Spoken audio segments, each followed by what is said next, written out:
I'll say welcome to everybody again to this panel meeting for the city of Boise and their independent panel process for the recycled water program here in Boise. I'm Kevin Hardy, the executive director of the National Water Research Institute, and I'd like to welcome you today.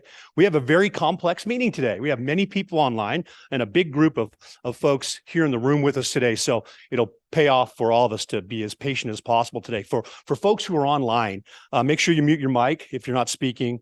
Turn off your cameras. If you're not a member of the panel, turn off your camera so we can preserve bandwidth. We want you to be present any way you can. People at this point, you know, if you're online, they figured out how to multitask and do their thing.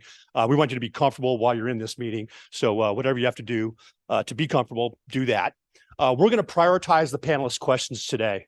We do have some time on the agenda. We'll talk about it in a minute to receive some questions from the public, and we'll have some work on that. But for today's facilitation, as we're receiving information from the project team, we'll focus on the panelists, and we want to thank you for supporting NWRI. This is really important work for us, and we like to do it, and we like to do it in person especially. But for those online, we want to let you know that this meeting is being recorded and is live streaming on YouTube, which is the second time for me and Boise doing this. And we're going to post this video. This video is going to reside on the City of Boise's web page, and we appreciate that. For folks who are in the room, a couple of real quick things. If you need to use the restroom, go out the doors, and it's far the way around the right. Feel free to get up and go as you have to be comfortable when you're in the room.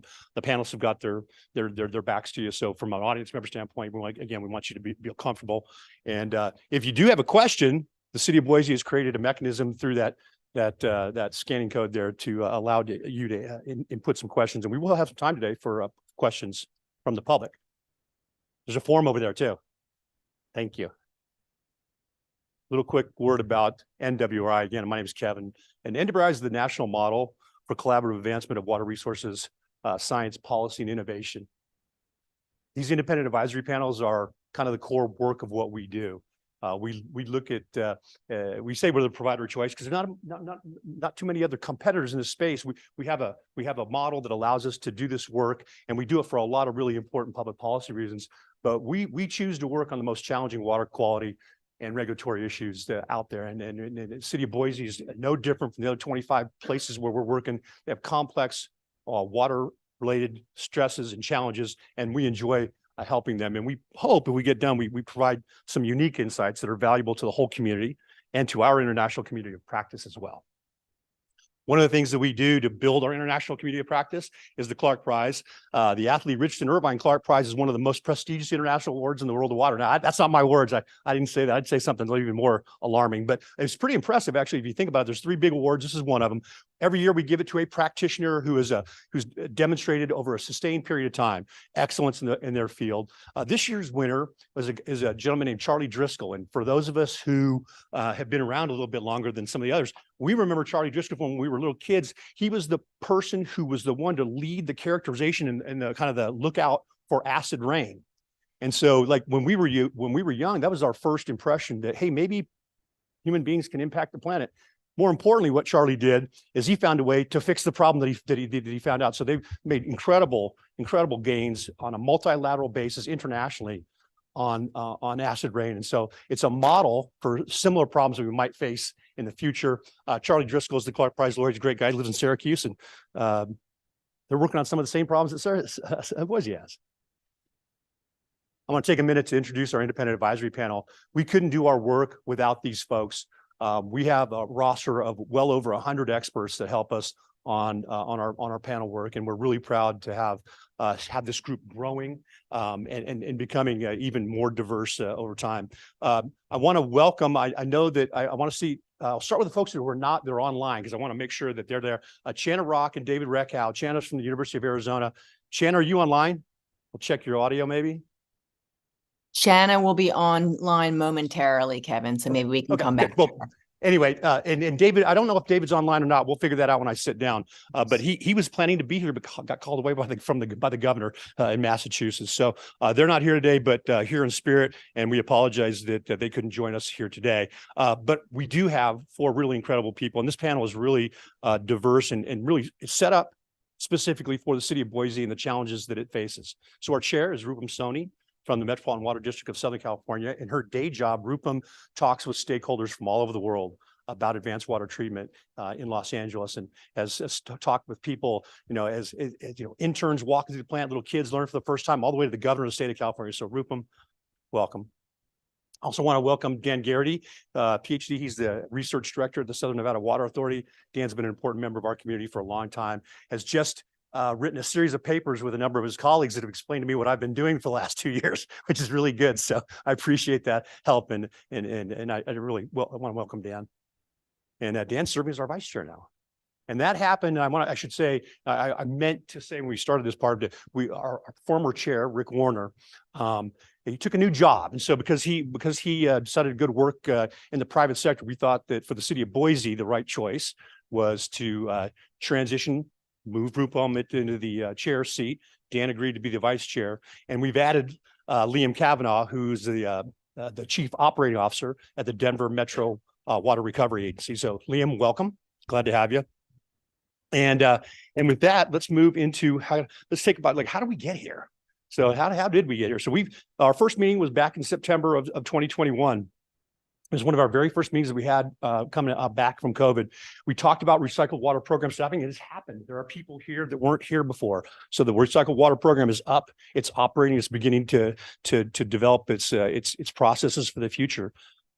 One of the things that was really important coming out of the first meeting last time was to have the city work really hard at partnering with stakeholders across the region, IDEQ, IDWR, Veolia. These were institutes that the city really needed to sit down and get closure on and talk about, hey, what can we do to move this project forward? It's a unique project. That's not unusual. Conversations are what solve these problems. So made a lot of progress in having great conversations with all three of those stakeholders. There was a lot of concern about source water quality and the advanced water treatment pilot test plan. Of course, everybody wants to know what the treatment train is and how it's going to work. And we thought it was also important to start to dial into some messaging for the tour. So those folks came through and they were building literacy around the community, that they would receive the same message and they'd be tailored to the community here in Boise. And I think we got some of those messages yesterday in our tour of the pilot facility. It was very interesting and very rewarding to see the progress that's been made. So congratulations, but well done. Then we had a little break for a while as all this work kind of developed between 21 and 23. We had a little break. We did some project planning back in June to bring Rupam into the chair seat, Dan vice chair, bring on Liam. So we kind of got the panel reoriented, and then we did a technical orientation back in November. So we reoriented the panel, this new panel, to the work that was done before and what they plan to do going forward. So the technical orientation covered introductions of the new project team members, and we went through the key focus areas from the panel meeting and read the Boise responses and saw what they were working on there. We talked about developments of the recycled water program, and then we developed orientations and they developed an orientation briefing package for the panelists, and we gave that to the panel to prepare for today. And so today's objectives, we want to review the recycled water program's decision roadmap and the upcoming sequence of program milestones and work. Very important. We're going to gather insights on programmatic implementation of a fit for purpose water quality strategy. And this is a smart approach to recycle water. This idea of fit for purpose water quality strategy. We're also going to talk a little bit and go over the recent water quality planning efforts, including the AWT pilot and some of the groundwater characterization work they've been doing, trying to find a site and think about how groundwater replenishment can work for Boise. And then finally, we'll go through the community engagement strategy, which it's interesting. These always come last, but I always make the argument they kind of comes first. And certainly the work is front end loaded for community engagement strategy and progress from 21 through 23. And we want to get some feedback from the panel on some of those planned community engagement efforts. And what we've seen, the staff's made incredible strides over the last couple of years. So congrats.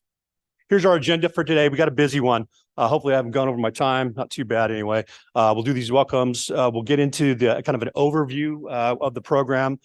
We'll break into that decision roadmap, take a break. I'm going to do a little bit of work with the panel to talk about the questions from the public, and we'll come up with a means for answering those questions. Then we'll move into the discussion around water quality and community engagements. Take another break around noon, around 11:25 rather. Get into those public questions and hopefully be able to begin to close the meeting down with final panel questions around noon. And then we'll leave ourselves, the panel have a couple of hours in private right after the meeting to begin the process of drafting the report. So that's where we've been, where we're going, how we got here. I appreciate the support. This means a lot to NWRI to have the opportunity to participate in panels like this all over the United States. So we really appreciate the confidence that Boise has shown in us. And with that, I'd like to bring up Haley Falconer, the environmental manager for the city of Boise. Oh, I didn't. Where's Sean? Oh, my bad, Sean. Sorry, and the most important guy in the room, right? So, and Sean Benner's a professor at the Boise State. Sean, I'm sorry. I don't know where my mind's at this morning. So thank you for reminding me, Mary. Haley, take it away. Thank you. I am not going to hold the mic. All right, Greg, we good on audio? Thank you. Just what a room. I think we may have a picture, maybe we showed one of the panel last time. Just imagine where you were in September of 2021. It was a Delta outbreak of COVID in Boise. I know that because I was the president of PNCWA. We were having to decide whether or not we were going to have a conference, but we were also hosting a panel, and we didn't invite the public in person. We did it entirely virtually. So the pictures are of the panel and the panelists in their masks and very few of us for staff. So to have you all here in person and online is really exciting. So thank you for being here. Kevin just showed our agenda. It's a full day and commitment to have you all here as well. Really a special thanks to Kevin, to NWRI for being here, taking the time to prepare. You all will see what is a tremendous amount of work on both sides getting to this point to be able to share with you. And then to the panelists for coming in, for being online, big thanks. And I am going to go through a couple rounds of thank yous. I'll introduce our team and then I will start. So our public works director is not here. He's currently out of the country at COP28. So he's been sending me questions. He's got his time zones off just a little bit, but he also sends his welcome and thanks for you all being here and to our team. Certainly our consulting partners in the room, we've got Brown and Caldwell and Rogue Water who've been supporting us in this work. Jump for just the beautiful venue and space. Hopefully we can raise the blinds at some point today just to be able to see outside. And then just a couple of special thanks. I will not go through the entire room and thank you all individually as organizations, but certainly to Veolia for being here and to our kind of cohorts from Onondaga County for being here as well. Just thank you, but really for all of you for spending your time today. And then I'll introduce our team briefly. So I'll start with Royce Davis. He's the Recycled Water Program Manager. Again, if we flash back to 2 years ago, it was me, part of me, because my job is more than recycled water and part of our communications team. And we've really rounded that out now. So Royce Davis, Deanne Brown's our project manager for recycled water. Brandon Peachin is our operations coordinator for the program. Zoe Clifford is our project assistant. If you do have any questions or you need anything today, please direct them to Zoe. Melissa Stoner is our Public Works Communications Manager. Abby Hayden is our Public Works Communications Coordinator for water. And of course, Greg Paticka, our AV tech wizard who's making this all happen. So just before I jump in, the amount of documents, I think we've got hundreds of pages of reports that were sent to this lovely panel to review and prep. So thank you to the team for making that happen. Certainly the slides and the conversation today, but we're hopeful to sort of build the narrative around where the program's been, but really anchored in hearing from the panel at the end of this and with the report that they produce. I am Haley Falconer. I'm the environmental manager in Public Works. My role includes recycled water, our long-term planning for water renewal, and our water quality work. So those things really come together here. Today, really going to talk about the program, how we've gotten to this point, and a little bit of a reflection from that first panel. And then really you'll be hearing from Royce and Abby today on the bulk of what our program is right now. This was mentioned. There are QR codes on some of the posters in the room. We will pop this up at each sort of break in the section. So you can take your phone and kind of pull that up and it'll pop up the form if you want to submit a question that way. There's also cards in the back of the room for the people in the room if you want to write them out. We will very unlikely be able to answer every public question today in the room, but we are committed to answering every question as a part of this process. So those will be compiled if we're not able to answer them today.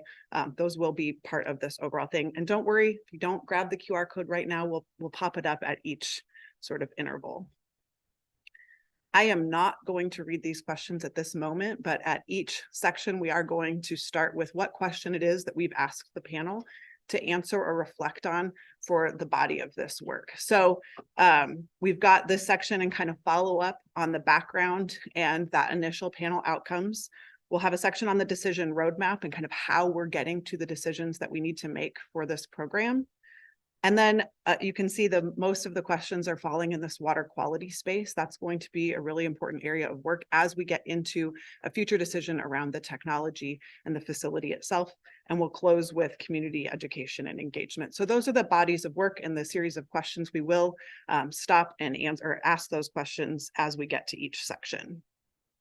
But now for my part, and a beautiful picture. I hope some folks got some pictures this morning as you're coming in and the sun was rising and at Jump. It was really beautiful. So just to anchor kind of where we are and who we are in the city of Boise, we are the water renewal provider for 3 cities, Boise, Garden City, and Eagle. We are part of the Public Works Department in the city. We serve residential, commercial, and industrial customers. And currently we treat over 30 million gallons per day.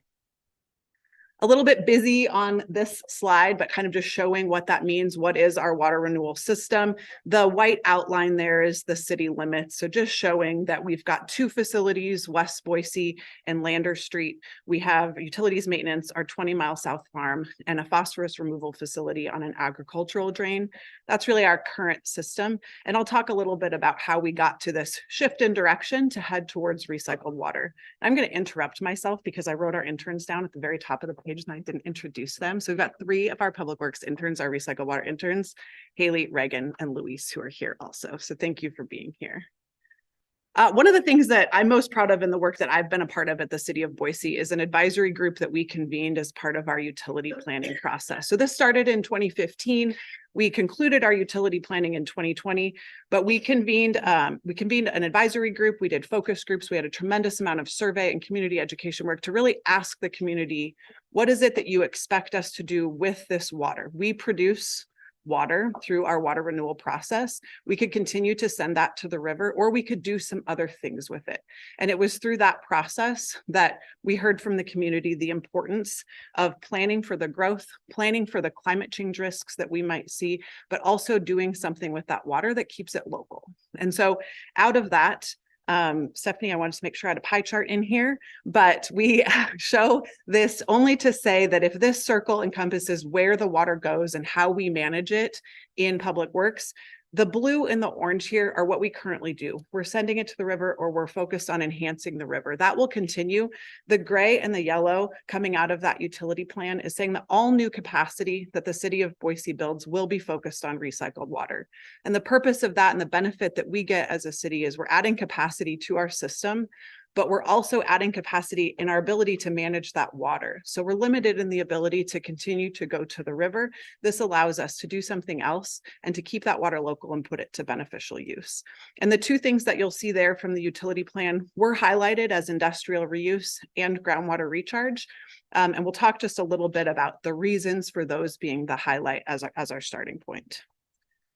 So in its simplest form, the recycled water program really does redefine the direction that we're headed as the city of Boise around how we manage this water for our community. And the program itself, we've spent a fair amount of time really stating, like, what is the recycled water program for us? And so some of these factors came from that long-term planning process and have been sort of explored throughout this recycled water program development, but that we're preserving local water. We want to keep that here and not send it away and out of our community. We're protecting the Boise River.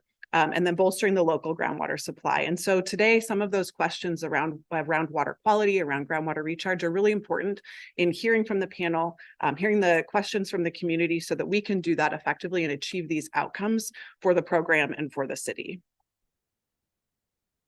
And so when we talk about this starting point of our recycled water program, it is anchored in that industrial reuse and groundwater recharge. And the reason for that is the way that our system is. If we, I'll show you a map here in a moment, but another one, the location of current industrial dischargers and the place where there is zoned area for industrial development is in that southeast part of town. It is functionally the furthest away from our existing water renewal facilities. So by focusing on industrial reuse, we start by taking water from current and future industrial sources, take that out of our existing system and kind of protect and preserve the biological process at those facilities. But we do it in the place that's farthest away from our facilities. So we gain capacity, not just in the treatment system, but in the collection system. So that's sort of the multitude of reasons for why industrial reuse and why the location that we're in.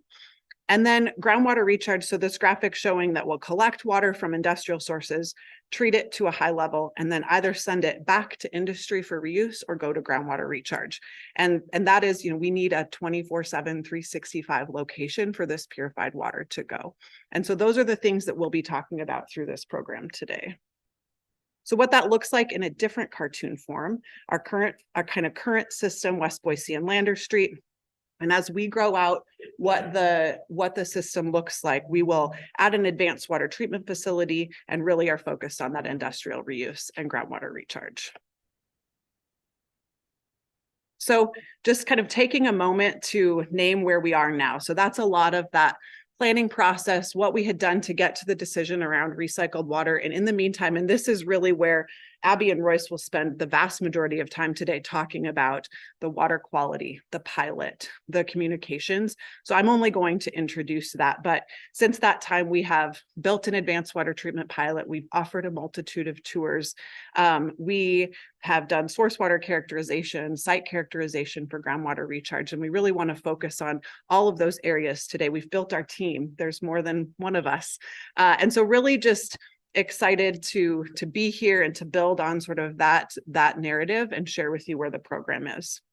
So kind of jumping from the background into the recap, Kevin mentioned this already. We were really deliberate about engaging NWRI very early in our process. And I think to some of the outcomes of that report, we didn't know a lot of the things of where we were headed, just that we were headed down this path of recycled water. And so in going back and reviewing that, the focus areas are very similar: community engagement, regulatory engagement, the water quality strategy that was in advance of any of our source water characterization, and then the pilot. And so here today, we want to share sort of where we've made progress and where we still have some questions coming out of that panel. So the question that we're asking the panel today is reflecting on how the 2021 NWRI panel recommendations were addressed. Are there additional follow-ups we should consider? So that's the question that the panel will be answering. And just to give a couple of slides, certainly that report in itself and the work going in could take up the bulk of today's conversation. That's not what we want to focus on, but a few of the things that we have done and are continuing to do include the ongoing partnerships with regulators, including DEQ, DWR, Veolia. I know Kevin mentioned that earlier. Developing this robust water quality database. That's not just through the source water characterization, which Royce will talk about, but also through the pilot testing efforts themselves. Certainly, one of the big areas of work has been around the pilot, and I won't steal the thunder for the pilot work that Royce will talk about later, but getting that designed, constructed, and operational has been a huge success and really the anchor of our program to date. Other recommendations and kind of recommendations that came out of that last panel and areas of progress for us include advancing those key partnerships. I think our continued community engagement strategy is quite broad, so it's really trying to connect with the general public. The areas of improvement over the last 2 years have been really targeting some of those key partnerships, key entities, agencies to be connected with and maybe dive in a little bit deeper about the program than we would with the general public. And then continued work on understanding where would be the best location for not just the facility, but for groundwater recharge itself. And so the site characterization and modeling work that's going into identifying locations and then identifying how we will do that. And then certainly all of this, we have it at the end here, but this entire program has been anchored around a robust community engagement strategy, and you all are a testament to that. Thank you for being here. And there are certainly some areas that we'll continue to expand and evolve on, but part of being here today is to have that intermediary touch point so that we can build on those past recommendations, but ensure that it's in lockstep with where our program is today. And with that, so here's our QR code again. If folks have questions, as a reminder, we'll answer the public questions later on in the session, but want to make sure folks have a moment to see those.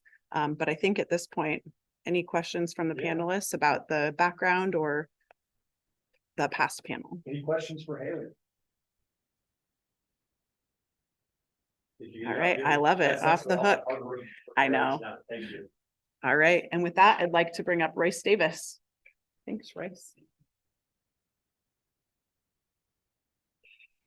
Okay, welcome. It's nice to see everybody here today. Again, I'm Royce Davis. I'm the Recycle Water Program Manager. I've been in that role for about 2 years. I remember back when I first started, moving from the Lander Street Water Renewal Facility where I had my nice office and door and things. And then you go downtown to City Hall where it's an open format and I'm in a cubicle. And one of the first things that Haley and others mentioned to me is like, hey, you need to sit down and watch the NWRI panel. It was one of the first things that I did. So you sit down and you pull it up on YouTube and you're like, oh, wow, this is actually 3 hours long. So sitting there and I watched the panel. But from that point on, really the next, 2 years, we took all of the, not all, but, most of the recommendations from the panel, we tried to implement them into the Recycle Water program. It's kind of where I started. And it feels good to get to this second panel because we spent the last 2 years really, diving into the program and trying to implement everything from that first panel. So to read the questions, I'm going to go ahead and read these, the panel questions. Number one, in reviewing the Recycled Water Program's recent progress and decision roadmap, are there areas of work that you would expect to be proceeding in a different sequence? 2, what outstanding programmatic items or risks may need to be considered following program definition, i.e. any other items or risks not related to design and construction? And 3, as we approach some of these decisions, what specific areas or items should we be ready to be highlight or describe in more detail to our stakeholders?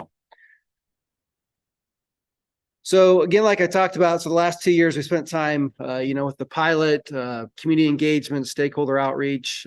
We did, going to the libraries, talking to the community, collecting data and information, a lot of sampling, a lot of stuff coming in, feeding the Recycle Water program.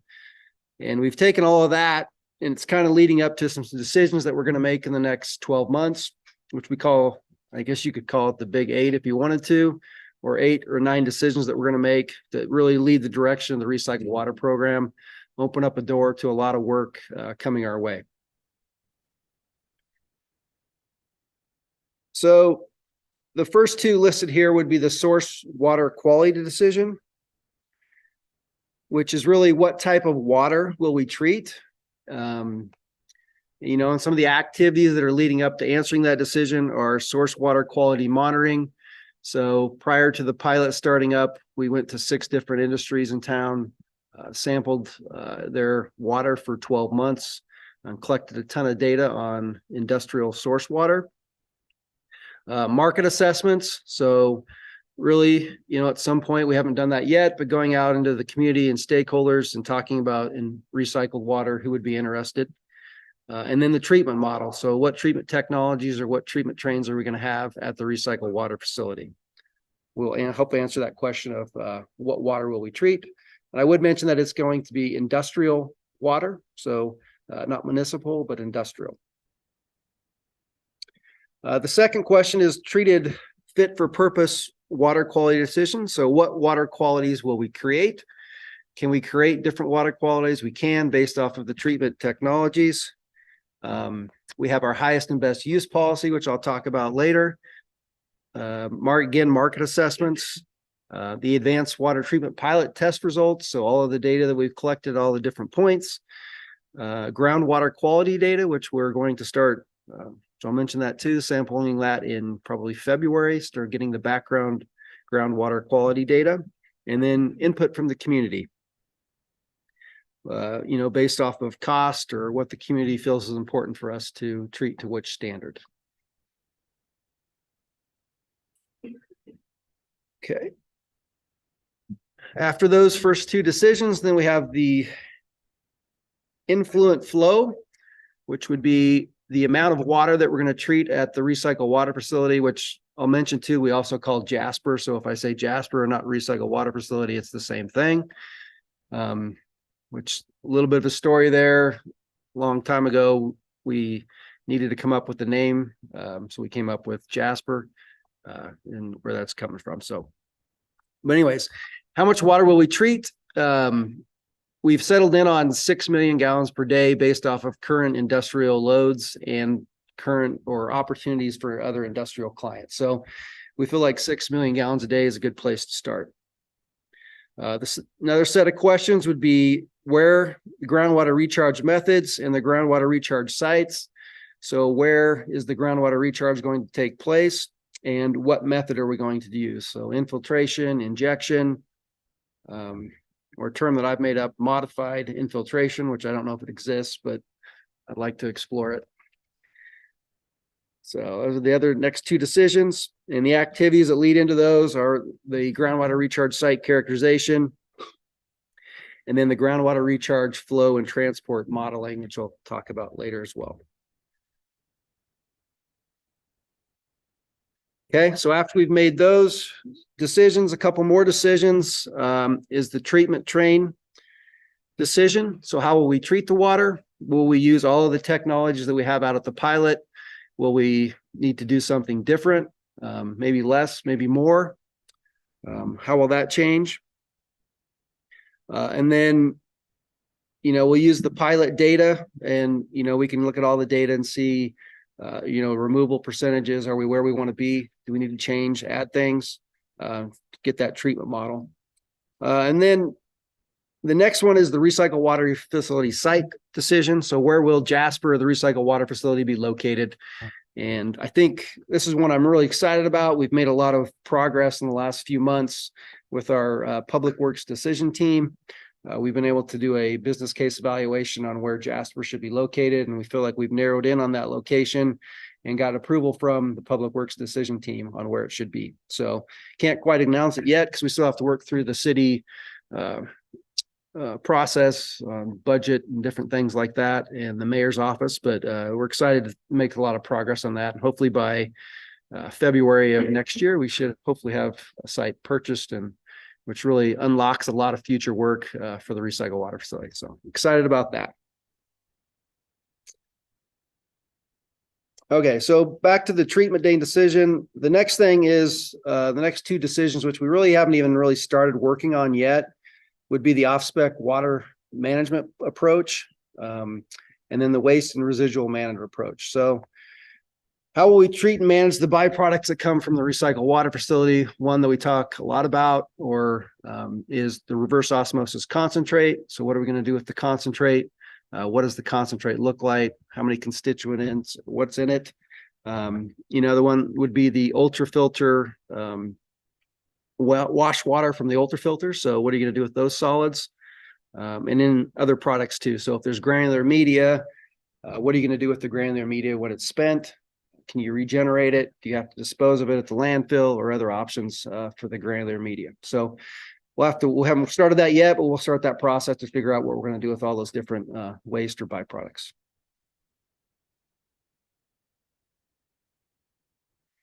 Okay, I think I talked about that. I was going to mention too, we did have the research with the University of Idaho on that reverse osmosis concentrate. So we sent about 5,000 gallons of reverse osmosis concentrate to the University of Idaho to see how that affects the biological process in the pilot plant that they have up there at the Moscow treatment plant.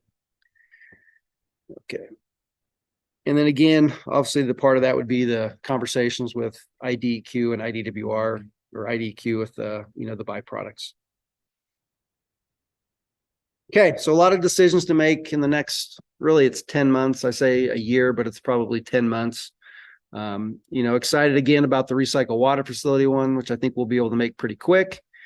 At the same time, obviously the community input, community engagement continues throughout the process. Continue to run the pilot, get more data and information.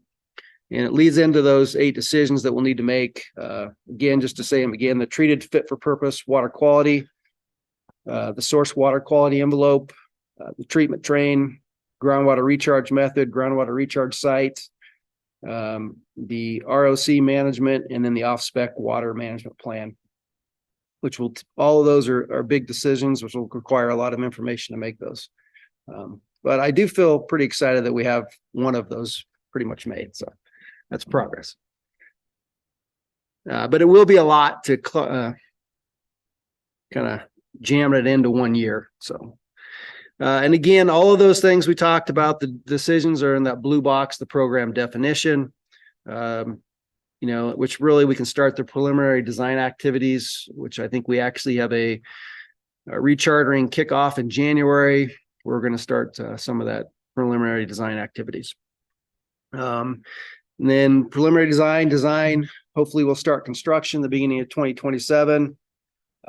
Build the Jasper, the recycled water facility and the groundwater recharge site over that time period. And then I like to say that we will take New Year's Day off, and then January 2nd, we'll start turning valves and cranking up the recycled water facility. So that's my goal anyways. So January 2nd will be at work, starting things up. No pressure on the consultants or anybody to get everything done.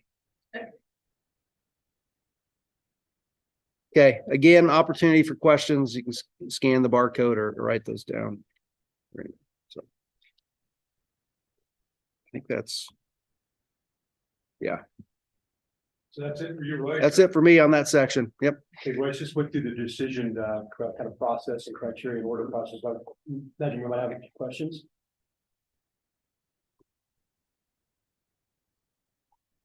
Royce, I do have a couple questions. The first one, you mentioned that this near-term decision around siting is relatively made. I guess Haley mentioned in the opening that resiliency is a big driver for this whole program, right? And resiliency regarding just effective reuse of water generally, I assume, for the city of Boise.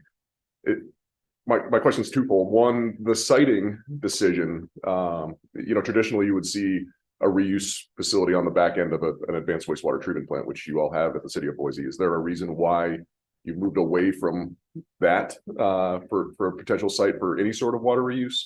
And related, is there a reason why you're only looking at reusing industrial wastewater and not municipal wastewater, full wastewater flow at the city?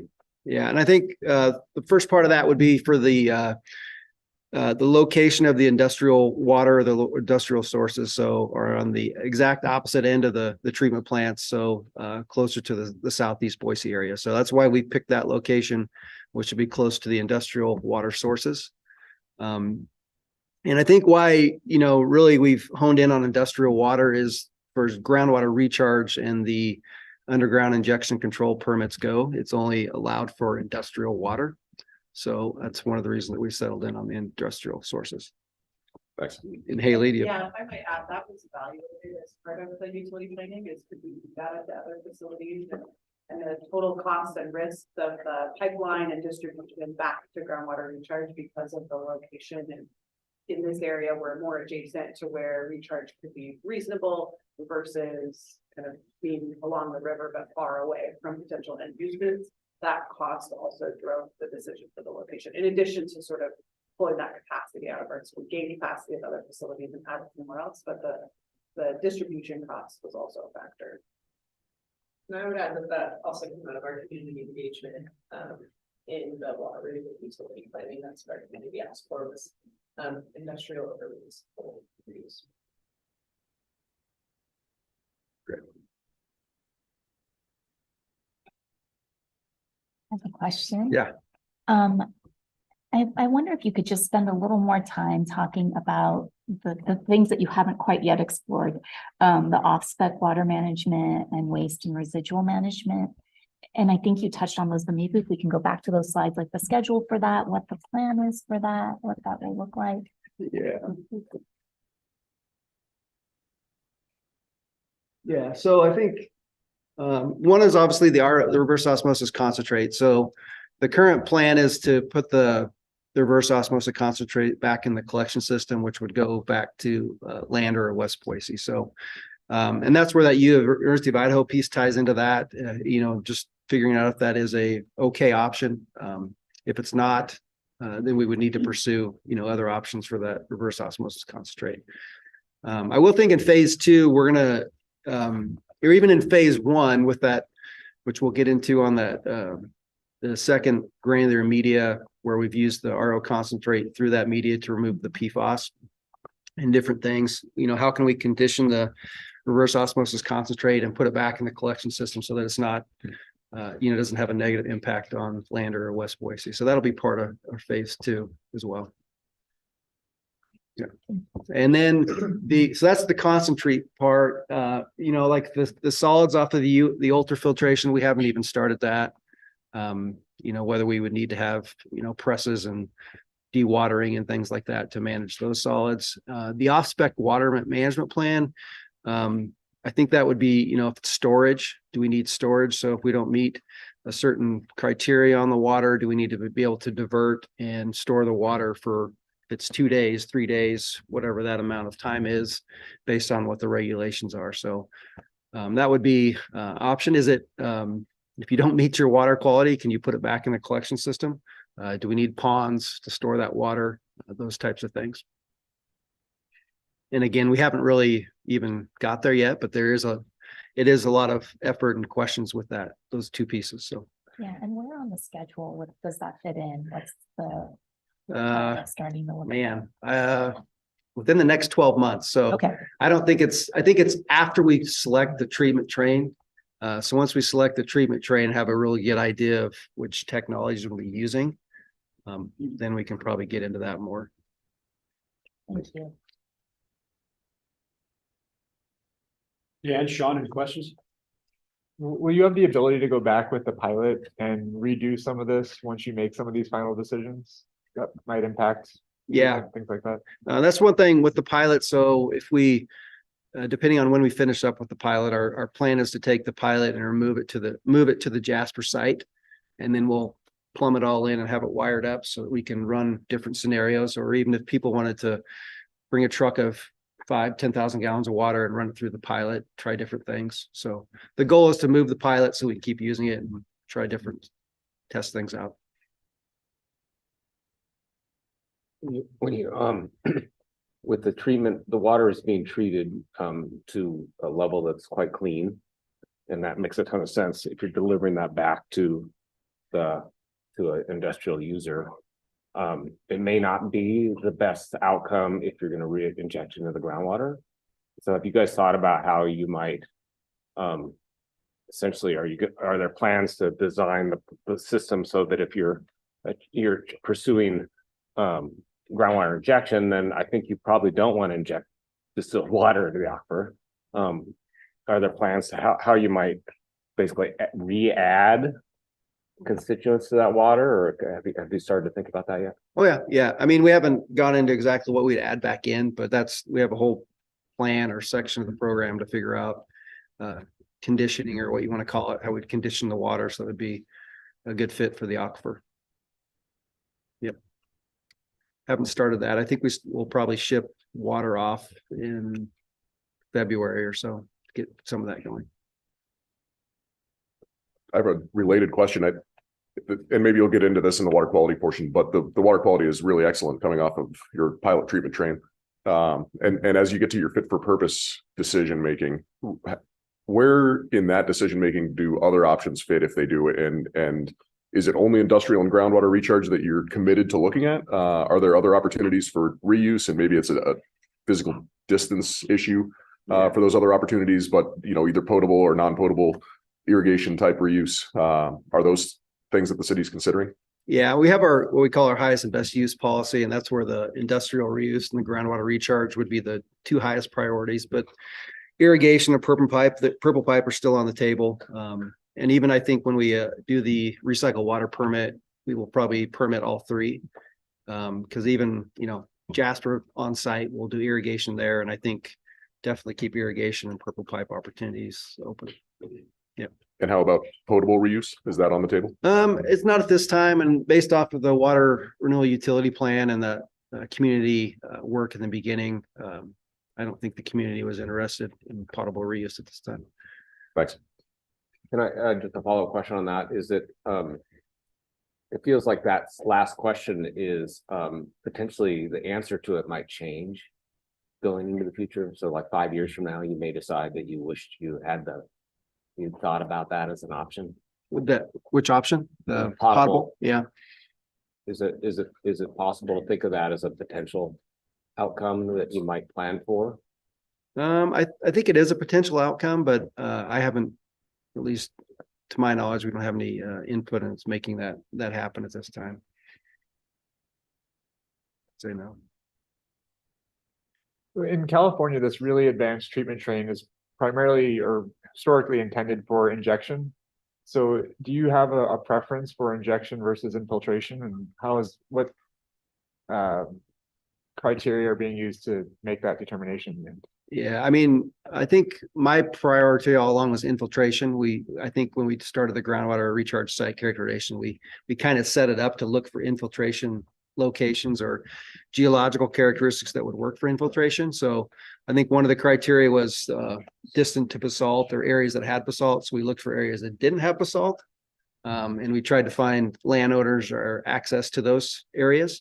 And so far, on everything that we've looked at so far, we've hit basalt at about 30 feet. So even though I think I would prefer infiltration, or I think infiltration would be a good option, we haven't found a location for infiltration yet, which is kind of leading us to the injection. And why the preference for infiltration? I think, man, in my mind, I always felt like it would be, as far as the permitting goes, something like that, it'd be a little more streamlined. I think, Idaho has, more infiltration land application type scenarios that they do. Kind of fits into the permitting framework a little better, I would say, at least in my mind. I don't. So anyways, and then I think, I don't know if people, as far as designing it, building it, as far as just having area, be able to find the right conditions and apply the water, and it infiltrates naturally into the ground, opposed to, drilling a well and pumping it in and things like that. Just felt like maybe cost wise too would be less expensive to do the infiltration route. And then can you talk more about the biological treatment aspect? So you mentioned that University of Idaho is doing some work. What kind of process or what scale are they running at? Does it mimic the? They've done two. They have a bench tops model. They've ran it through where they take the reverse osmosis concentrate, and then they kind of run the math and dilute it down to the concentrations that they would think would be there, based off of the Lander Street treatment plant. So it's not like they just take the straight RO concentrate, that they would dilute it down and guess what that would be and run it through their bench top and see how the affects biological phosphorus removal and nitrification type things in the biological process. So they ran the bench top, and then they also have a small pilot plant at the Moscow treatment plant that they run. And I don't know exactly how many gallons a minute, if it's 4 gallons per minute, something like that, I would think, where we pumped up the water, they put it in a tank, and then they would run it through biological process there. So nutrient removal and things like that to see how the RO concentrate affects it. And I think in one of the briefing documents, it said that you guys were considering sending the regular feed, not the concentrate, but the overall feed or a portion of that up there to test biological treatment as pre-treatment for the advanced treatment train.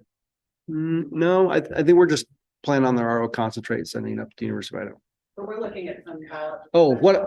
Yeah, so phase 2, which actually I'm really excited about, is so I'll talk about is acetone and some of the constituents coming into the pilot. So one of the options is to run a biological removal for acetone, which we're going to have a bench top in phase 2 of the pilot to run that. And then I think depending on how that goes, I actually wouldn't mind maybe exploring it further and running it full scale through the pilot, which I've already told a few people that, but I'd kind of like to try it. I think it'd be pretty cool because I think it not only based off of the acetone and the isopropyl alcohol, I think it might work, but there might be some other benefits as far as nitrification, ammonia removal, and things like that we might be able to remove at the Jasper site that Lander and West Boise would be really happy that we took out or reduced. So Thanks. I have a follow-up on the question about the testing being done on the biological process. And I assume that's as it relates to chloride concentrations and that impact on secondary treatment. Is that what the focus is for your study? We haven't got the actual results back from the University of Idaho. I think the meeting's next week or something, but most of the stuff that I've seen so far was ammonia, nitrogen, and phosphorus. Okay. I'm not sure about the chloride piece. Okay. And I guess my question is, how long of as you go into this next phase of the study period, how long of a period are you going to run that biological process study for? And is it going to be consistently operated to make sure that the process is acclimated and you get accurate results? So we'll start phase 2 in January. And we'll probably get that bench top set up. We've already ordered all of the equipment and things, so we should have it set up in January. I think we're scoped to run it for the next 3 months, depending on how it goes, 6 months. Depending on how that goes, we'll run the bench top there. All right, thank you. And if that goes good, then we can maybe ramp it up. Thanks. Other questions here? Jenna, I see your hand is up. It is up. Hi, all. So, yeah, we've got a process. So I've got a whole thing. We're gonna bring up your audio, Jenna. Thanks. And the speaker. Greg, can you come take? Oh, yeah. Is there a way that we can put them up on the screen? Okay. I think that's okay.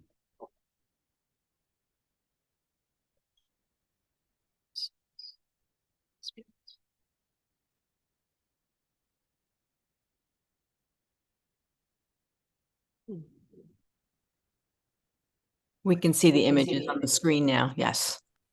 Okay, we can't see them in here, but that's okay. You guys don't need to see me as long as you can hear me. We can hear you. Awesome.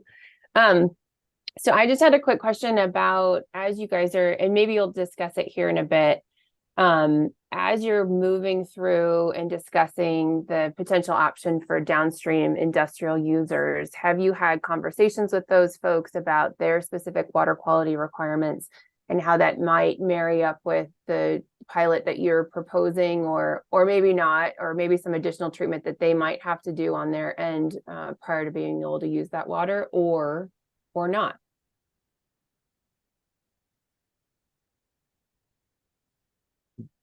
You want this one, Haley? And I do think for when we're answering, we're off mic. Oh, up where you want me. Thank you. We'll just move up here. Thank you for that question. We have had some limited conversations, but that's still really coming in detail. Part of the work that we're doing to understand that utility formation around recycled water is, are we going to determine, I don't know which camera I'm looking at. Are we going to determine what level we're treating at and saying this is what we're doing, and if it needs to be something beyond that, that would be on the industrial user? Or will that fit for purpose, flexibility, kind of, would we add more potentially on our side to support that industrial use? We don't have those answers yet, and I think some of the details of those conversations are still to come. Awesome. Thanks, Haley.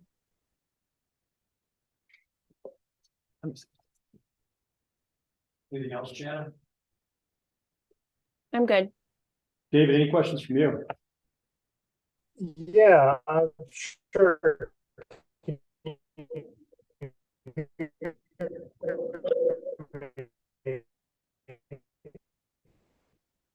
Hey, David, you're cutting in and out. You might want to turn your video off to try to bandwidth helps. I'm wondering about a couple, Good. and maybe we're going to talk about this bit more later, but some of the problematic constituents.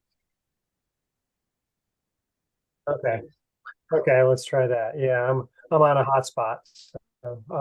Okay, so I'm wondering about some of the problematic constituents, and you talked about acetone, isopropanol, but also the fluoride too. And looking into biological treatment certainly makes a lot of sense with respect to acetone. But I see the fluoride as being really problematic.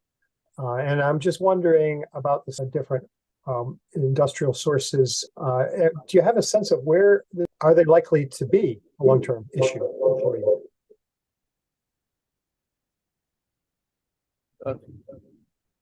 I think the question was. Sure, thumbs up. Here we go. I think the question was, do we have an idea where the industrial sources are, or they'll be coming from? Is that what it was? Obviously, the pilot, we are partnering with Micron, so we're on the Micron campus. And I think that's, the current Micron R&D flows would be obviously to the recycled water facility would be the main one. And then we'll look for other industrial clients or customers as we move forward. So, and again, we haven't made any of that outreach or even started that process yet. So. Related to that is, given that there are, plans to build fairly significant water treatment processes in-house, what are the chances that you might lose that supply?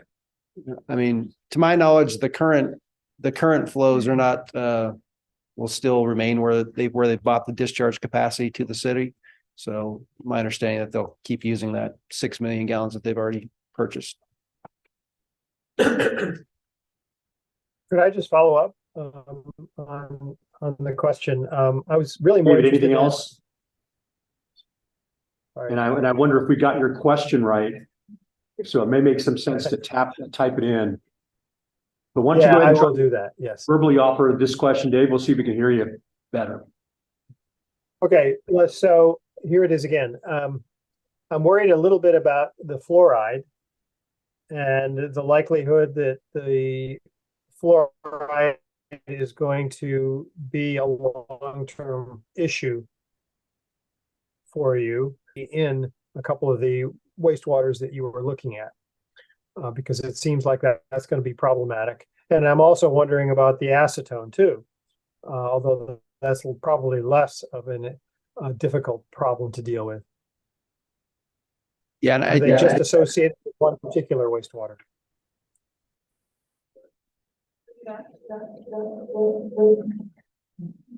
Okay, I got the thumbs up. And I think, David, I would wait till I get to the water quality presentation, and then I think we'll probably answer both of those questions during that. I don't really want to steal my thunder yet, but yeah.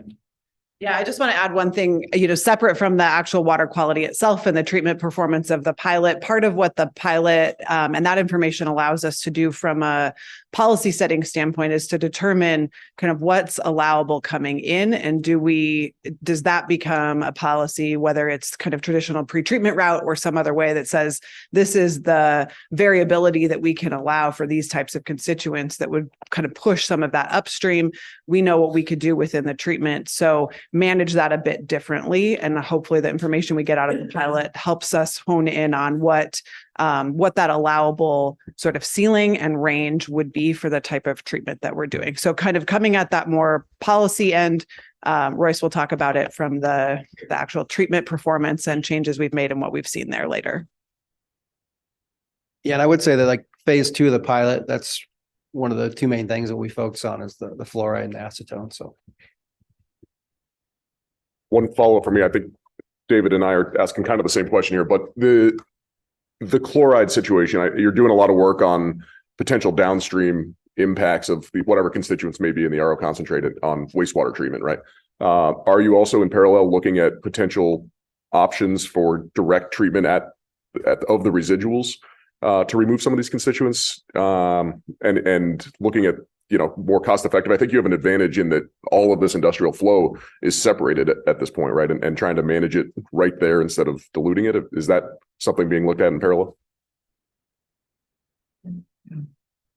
I don't know, actually. I might pivot to Aaron or Katie, Dr. Katie, if you want to. Sure. So that's one of the decisions, is what the ultimate disposition of the RO. Introduce yourself. So that's a decision that's being investigated. That comes in this next year of work, is what the ROC management strategy is. So obviously, it'll be different depending on whether there's some direct treatment of that or whether it goes to one of the water renewal facilities. Okay, thank you.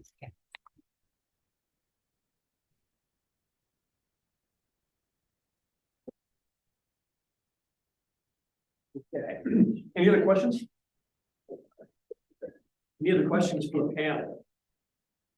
I'll ask one more. Yeah, go ahead. So for the RO concentrate, have you guys done like a mass balance to know how much of an impact that really will make? So you're putting some advanced treatment into your treatment train to deal with PFAS and things like that, so it doesn't go to those other treatment plants.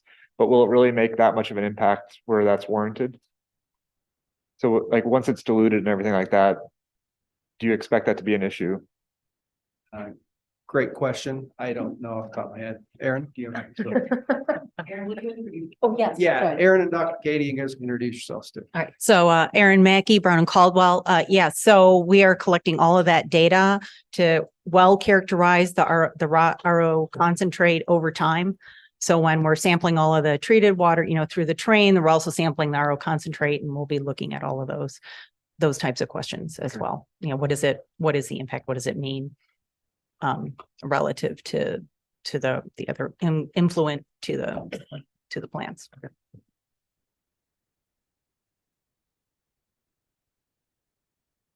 Anything else, Dad? Nope. Okay, good, thanks. Move on. Good. All right, thank you all. I just had one question. I just put another question on it.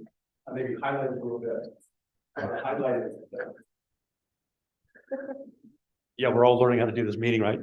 So the question I had was related to the relationships were built with the state regulators and your water provider.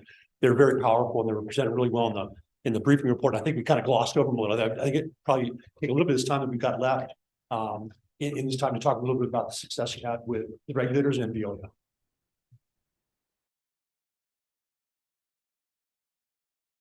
When I first got hired, we were meeting monthly, I think, and just to give recycle water program updates and answer questions back and forth. And I think we've gone to quarterly in the last year, but that's been a great, to be able to hear their concerns and get their input on the recycle water program overall.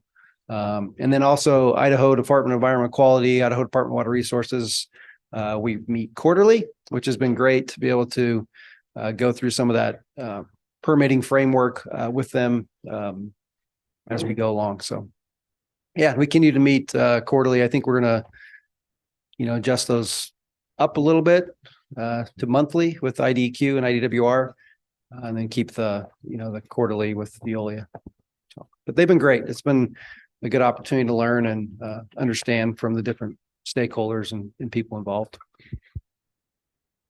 May I add, but I just wanted to add something because I know we've had a few questions about the residuals management and RO concentrate, and our response is like, we're going to figure that out later. Part of it, if we were to look at this graphic, is the questions today and the things that we're presenting are really sort of the left side of this. So when we're talking about how do we inform that source water quality decision, the treated fit for purpose water quality, what are we treating to, and the groundwater recharge kind of box here. The things not just on the right of this, but also there was a previous one on the treatment technology. Like those are really, I would say next panel too. So, ooh, hey. So we'll have, a lot more information when we convene this panel again within the next year to really answer and focus on those. So I think both for the panel, but also for the audience, when our answer is that's coming, it is. And that's so kind of left side decisions are really the focus of today when we're talking about water quality and diving into where we've been so far, and then getting to that treatment train, technologies, waste and residual management, off-spec water in a follow-on panel. So sort of for today, noting that these are the key decisions, but recognizing the first ones in our series are the ones that we're really focusing on here today. Thank you. I'm going to turn now to the audience and see if there's any questions. We have just a couple minutes, maybe time for a couple of questions from the audience. Okay, good. Well, listen, we had a very successful first presentation. We're a little ahead of schedule. We're going to probably use a little bit of this time to break. Hopefully we can work out some of the kind of the logistical stuff that's working really well. It's complicated, and I appreciate all the hard work that the staff did before the meeting. I appreciate the help from the AV folks. So why don't we take a break? We'll come back at about 9:55. So we've got about 20 minutes. Restrooms are outside. There's still coffee and water, and we'll be back and talking about water quality right at 9:55. Thank you. Okay, welcome back for our second session this morning. Royce is going to come back up and talk about water quality, but before we get going, I want to make sure that everybody takes the minute to sign the sign-in sheet. It's really important that we get a good record of everyone who is here in attendance. We want to make sure that we have a sense of the kind of reach that we're having with this program. So I appreciate you coming back to your chairs and coming back to order here. It's always kind of the fun part of these live meetings. We get a chance to interact with people and kind of connect in a way that sometimes we don't get an opportunity to do too much in today's world. So that's a really important part of these meetings. So with that, I'm gonna bring up Royce and he'll talk about water quality.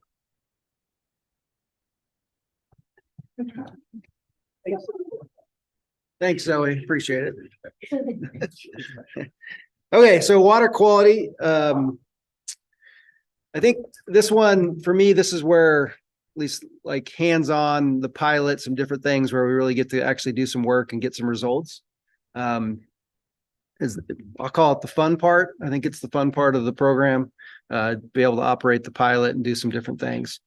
But again, starting off with I'm going to read these 5 questions for the panel, just so everybody can have an idea of where we're coming from and what we're trying to answer today. Number 1, based on the Advanced Water Treatment Pilot Test Plan, treatment technologies and initial AWT pilot results, do the planned phase 2 pilot test plan additions address the identified treatment challenges? 2, in reviewing the Advanced Water Treatment Pilot Test Plan and treatment configurations, what results are most applicable to informing the implementation of the City of Boise's fit-for-purpose recycled water strategy? 3, what factors have you seen other agencies, utilities evaluate to balance the trade-offs between costs and producing fit-for-purpose water? 4, what are the key characteristics of or qualities that indicate when recycled water from the recycled water facility can be termed purified water? 5, how are the travel times and buffer distances intended to be protective of down gradient well users?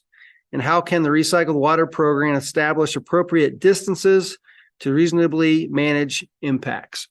Okay, so those are the 5 questions that we're trying to, or that we do propose to the panel, and we'll kind of work through some detailed stuff here.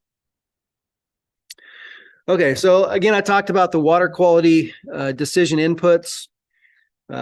There's 6 of those.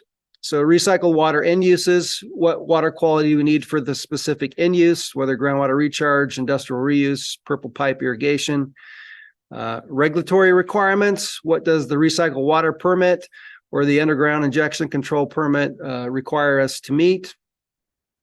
Market demands, what water quality does a specific industry or company need or want? Community values, what does the City of Boise or the community want in their end water quality? For example, PFAS, do they feel it's important to remove PFAS from the water? Stakeholder input, so what do the different stakeholders feel it's important for the end water quality? And then the advanced water treatment pilot. So what end water quality can we meet? What can we not meet? Are there things that we struggle with?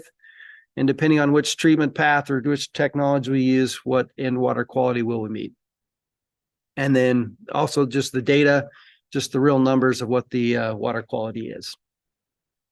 So those are the decision inputs that we'll use for what we call our highest and best use policy.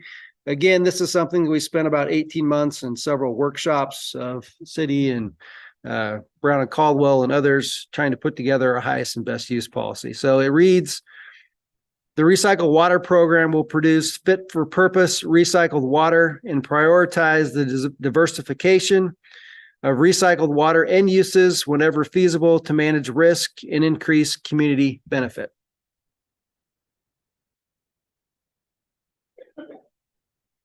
Okay, and as we answered some of the questions earlier, our currently prioritized end uses, so industrial source water, we'll have the recycled water facility or Jasper, and then the 2 prioritized end uses now are groundwater recharge and industry reuse.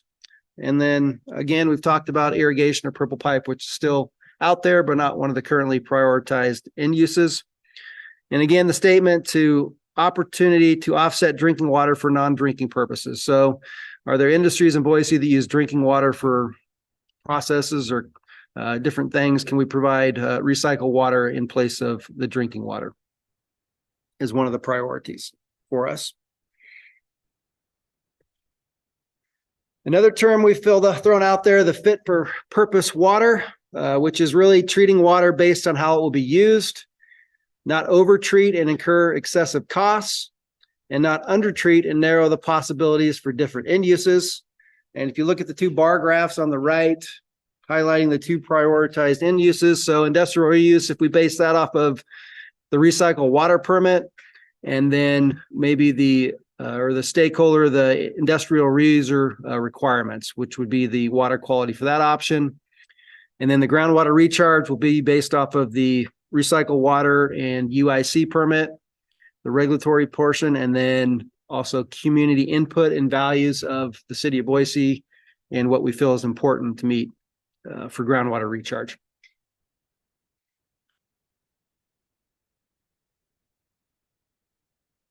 Okay, getting to the pilot and how we got to that point, we did what we called our source water quality monitoring, which we did over 12 months. We sampled at 6 different industries, 700 individual parameters analyzed from those 6 different ones. And I did that every month. And then basically we used that data to inform the pilot treatment technologies.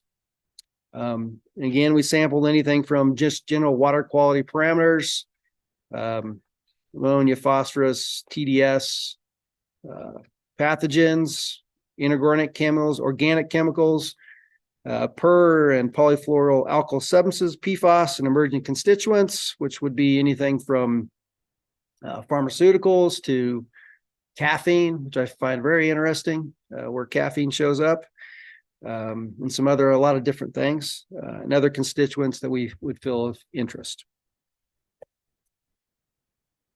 Okay, and then we have our pilot treatment objectives. We have 6 main objectives with the pilot.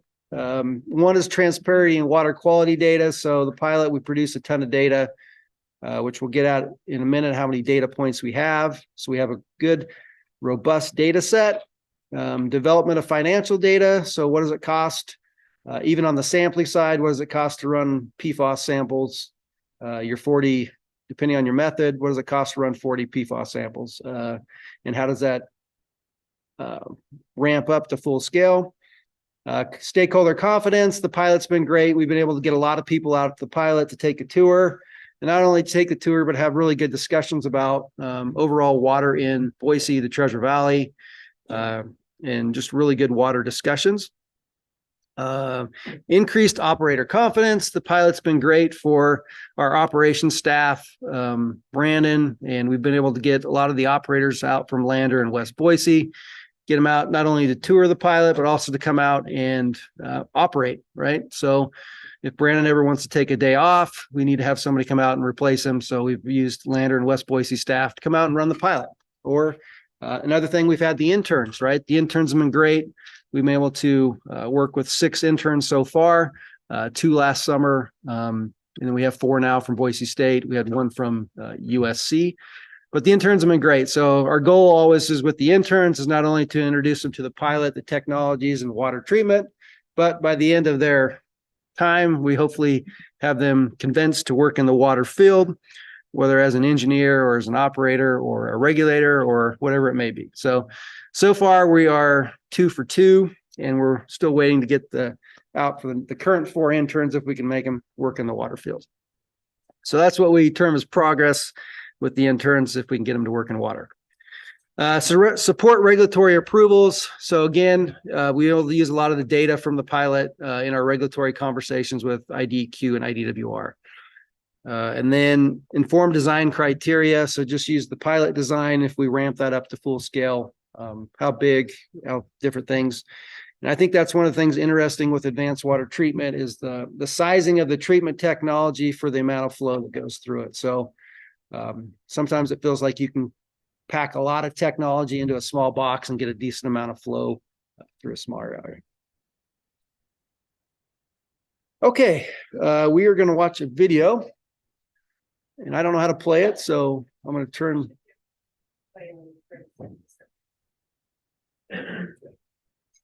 Okay, I'm going to push play. This is City of Boise, Brown and Cottle video we made last summer. We're not seeing any video. There we go.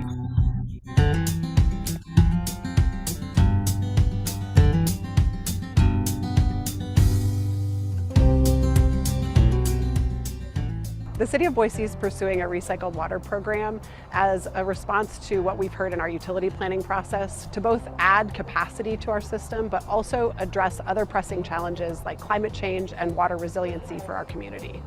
This pilot is a great example of the collaboration between Brown and Caldwell, the City of Boise.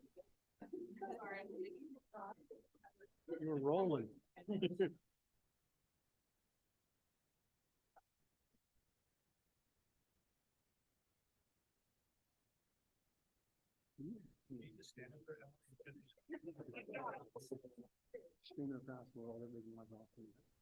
No, we don't need that on. Yeah.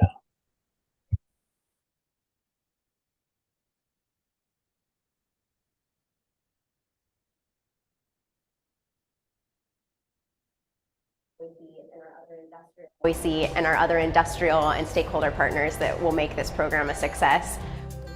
The pilot is housed in 3 separate enclosures. The first has ultrafiltration membranes, the second houses reverse osmosis membranes, and the third houses our ultraviolet or UV advanced oxidation process, as well as granular activated carbon media contact tanks. We're using the pilot facility to train the operations staffs by giving them both online classroom training and then hands-on training where they can come out to the pilot, push the button, turn the valves, and learn how the new technologies work. The Advanced Water Treatment Pilot certainly gives us the technology information, informs future design and water quality, but one of the things I'm most excited about is the workforce development component, inspiring the next generation of water workforce employees. As an engineering intern, it's really cool to be a part of this project and have this opportunity because I've just completed my freshman year, and having to work hands-on with this is really cool and a great opportunity. Boise is a great example in engaging partners and identifying key stakeholders early. Right now, we're standing on the site of an industrial partner.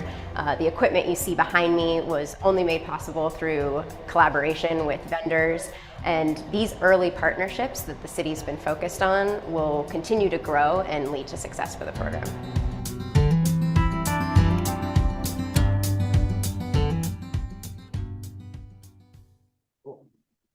I don't know if that looked like that was hard to make, but it was really hard to make videos.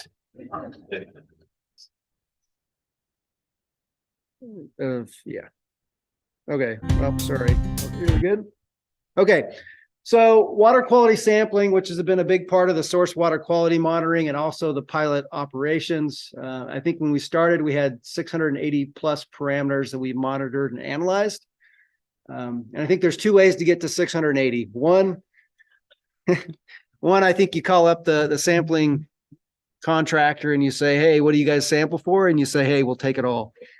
That's how you get to 680. The second one,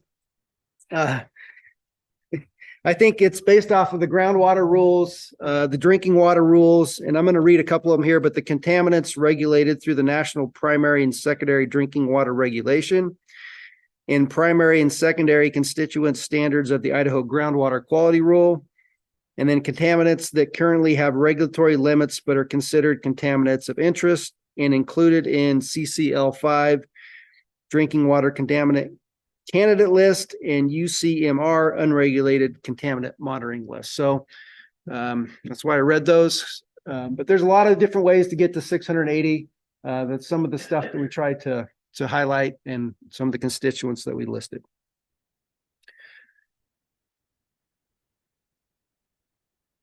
And I think the sampling, again, we've you know, at the pilot, we do it twice a week, 2 days a week. But I think the first time we sampled, you know, and we had 20 coolers that we needed to ship off, and it took us a lot of time. We had to have them get them to FedEx by 11:30, and it was a really tight time frame to get all that stuff done. But a lot of effort goes into getting data. But the pilot ops highlights, again, we've had 112 days of operation, over 2,200,000 gallons treated, and we've collected over 12,600 plus data points, which is a lot. So I think if you were to take Lander and West Boise and the amount of data points they get in a year, I think we're gonna smash them with the amount that we've collected over the few months. Okay, so progress where we are now. Again, we've invested about 4,000 hours of workforce development between operations staff and the interns. Pre-treatment team as well from the city of Boise, getting people trained up with the pilot, and we're continue over the next spring and summer. Hopefully we have some classes submitted to the Bureau to get approved for continuing education credits and things like that will continue to get more and more people out to the pilot. Again, we've treated about 200+ million gallons of water, collected 12,000 plus water samples, and tested for hundreds of constituents. We've also had about more than 50 tours, which sounds like a lot, and it was a lot, and it was great. We did anywhere from 1 to, I think we got up to 5 tours in 1 week. And then, they're smaller groups. We've had about 400+ people through the pilot, which has been great to have all those conversations about water. Okay, so what do we have at the pilot? So we have phase 1 of the pilot configuration, which is made up of an air stripper, which is, we added that on kind of at the last minute to remove volatile organic compounds like acetone and isopropyl alcohol. We have ultrafiltration, which is removed to remove solids, bacteria, viruses, things of that nature, microplastics. We have reverse osmosis, which again, we'll get into these, but removing TDS, total dissolved solids, and then UVAOP, ultraviolet advanced oxidation process, and then granular media contactors. So I'd note too that all of these technologies are new to the city of Boise. They're not new to a lot of counties and cities and other utilities. They are new to the city of Boise. So they're all things that we've had an opportunity to learn on, to push buttons, to break things, to fix things, and to learn from these different technologies, which has been great. Okay, so the different monitoring points that we have to collect all of the data, we have the ASF, or the air stripper feed, the UFF, the ultrafiltration feed, the UFE, the ultrafiltration effluent, and then the reverse osmosis permeate, the ROP, the ultraviolet effluent, UVE, ROC is reverse osmosis concentrate, and then GME1, which is the granular media effluent 1. So the highlighted yellow ones, which we're going to get into some graphs, the highlighted yellow points are what we're looking at today. Not that we don't have the other points, but just to kind of narrow the scope down a little bit. A couple things with that phase 1 too. Again, that GME, we used the Fluorosorb 200 media there to remove PFAS. So that's kind of what that is designed to see what removals we get through that off of the reverse osmosis concentrate.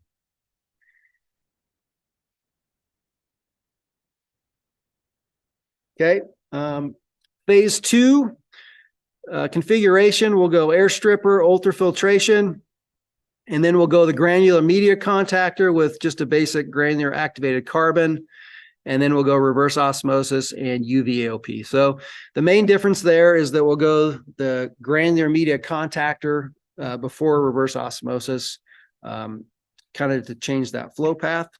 And then, as we mentioned before, we'll also add on that bench scale biological test as well. And then we've talked about a phase 3, but we haven't got there yet. So we're going to see how phase 2 goes and then evaluate and go from there. If we're having so much fun, I want to have more, we'll go to phase 3. And then just again, to highlight some of the key water quality parameters, if we look at the primary maximum contaminant levels of the EPA drinking water standards, of the 78 on that list, we do really well with 77. And then we have a challenge with the fluoride is the 1, which I'll talk about here more in a minute. So I guess that bar graph to say that the pilot does a really good job of filtering and treating water. And then the 4 that we're going to talk about today will be total dissolved solids, fluoride, acetone and isopropyl alcohol, IPA, and then per and perfluoroalkyl substances, PFAS.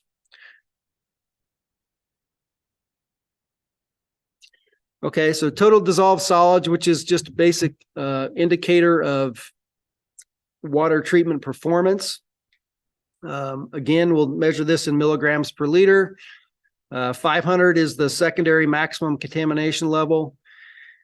And then I think referencely for like drinking water is usually between 200 to 500, somewhere in there or less.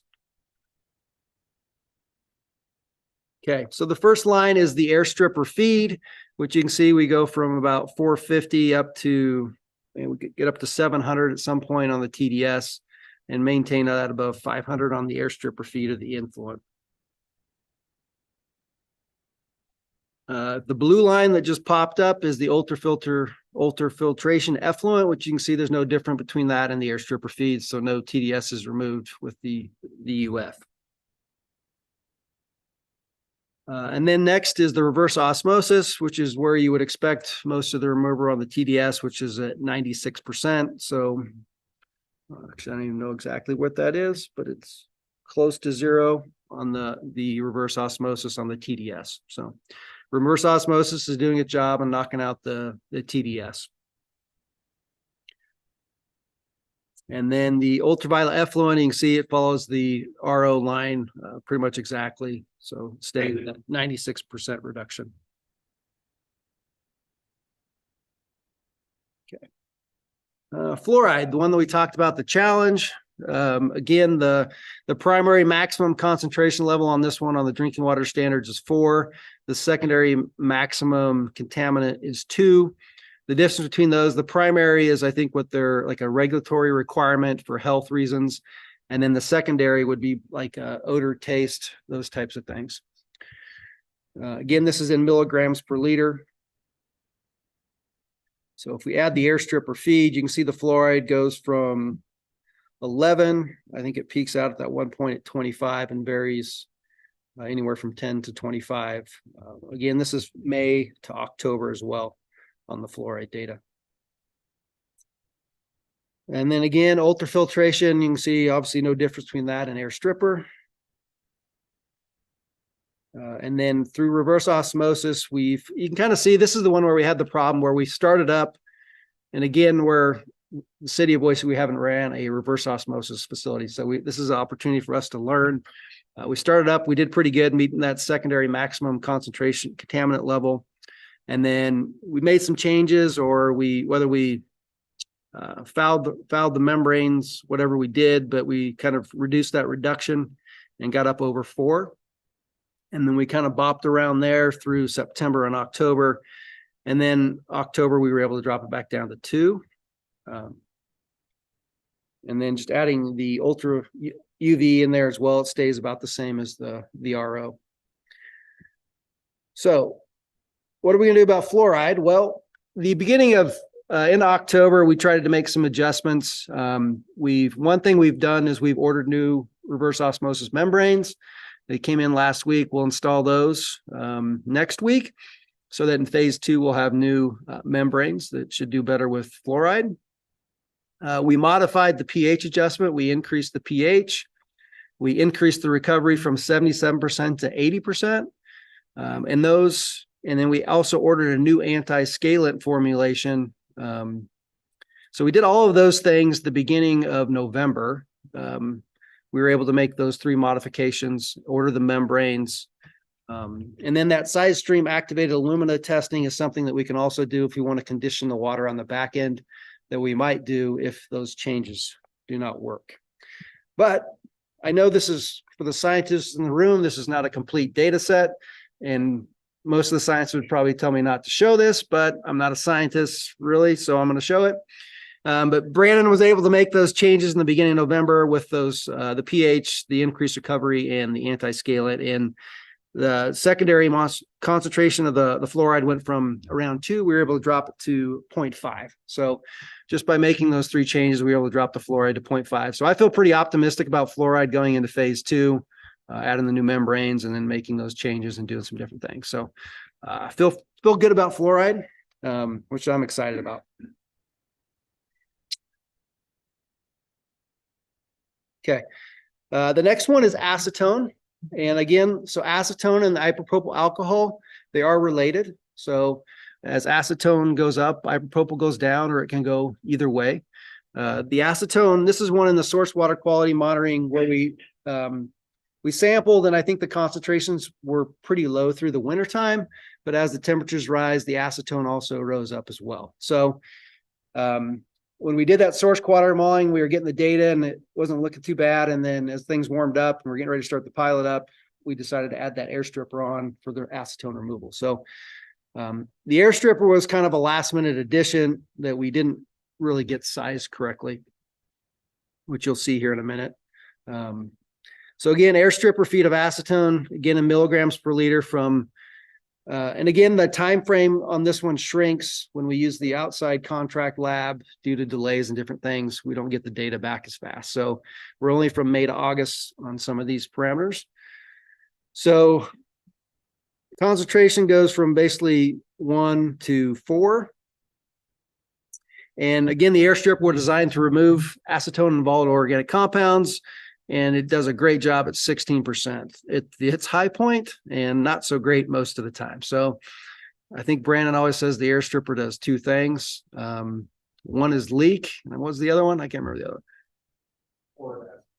Yeah, it does poor acetone removal and it leaks. So those are the two things that it does. But so we have obviously in phase 2, that's where we're going to pilot the biological remover to try something different.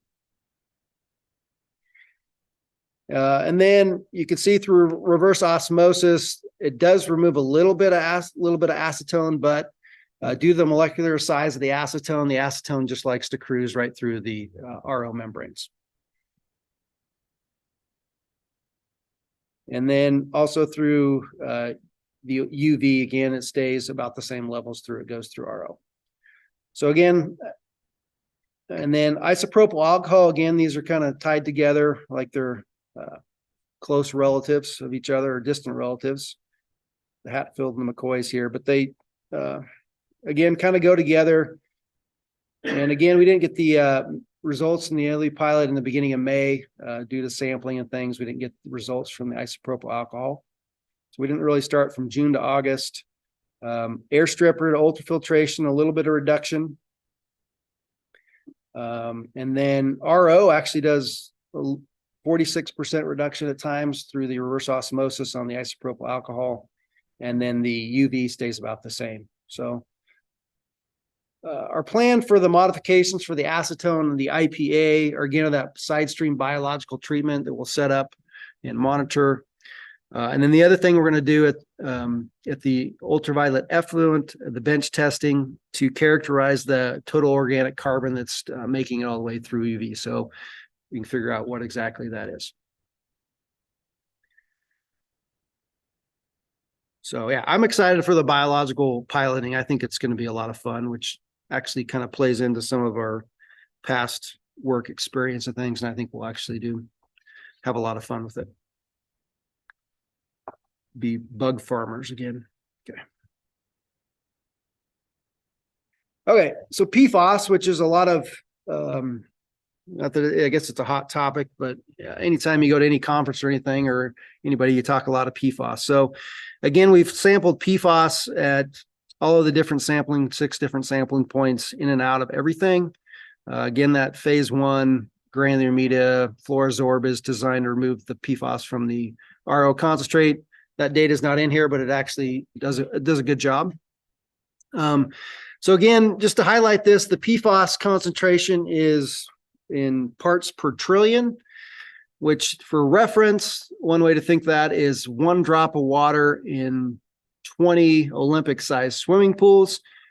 If you're like me and you've probably never been to an Olympic-sized swimming pool, it would be 40 of the natatoriums if you're local, 1 drop of water in 40 natatoriums. So whichever reference makes sense to you. Again, the purple bars are if we added up all of so we sampled for 40 different PFAS constituents there based off of the 566M. It's the modified method where you add a few constituents on there to get to 40. But we added those up to get the purple bars, again, in parts per trillion. And then we list the RO permeate and the UV effluent and most everything. So it actually, reverse osmosis does a good job at removing PFAS. There are 2 blips on there. So the 5 parts per trillion on July 11th and the UV effluent, which we attribute that to sampling errors or whether it could be sampling contamination. It could be perfume or the sampling protocol is actually pretty tight on that. So we attribute that to some sort of contamination on that sample. And then August 10th, the reverse osmosis permeate had 16 parts per trillion, but the UV effluent had 0. So, and again, I say 0, but that is the, what's the word? Not 0, but it's the non-detect. So it's not like it's actually 0, but it's non-detect. So again, I feel like the PFAS, reverse osmosis has done a good job for PFAS as well as that Fluorosorb 200. So.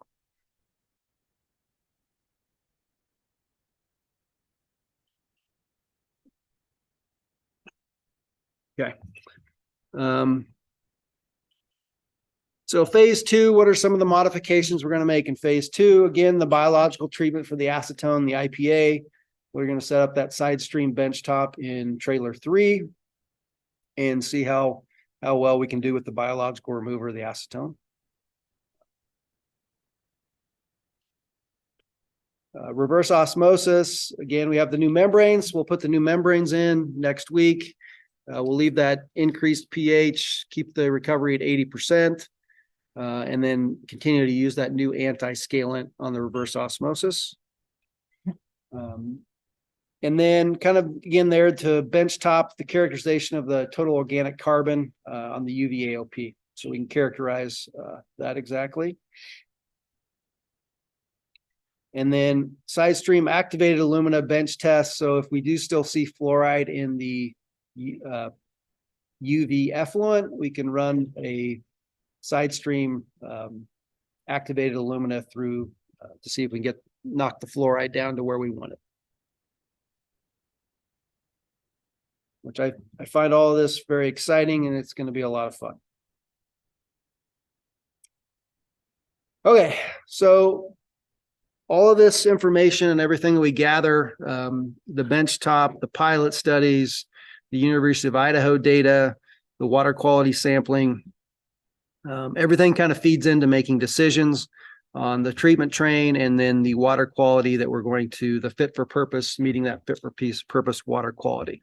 So based off of groundwater recharge or industrial reuse, or throwing the third purple pipe or irrigation, and then kind of kicks out a bunch of work to be able to make all of that happen. Okay, so once we get the pilot, we get all this water at the end.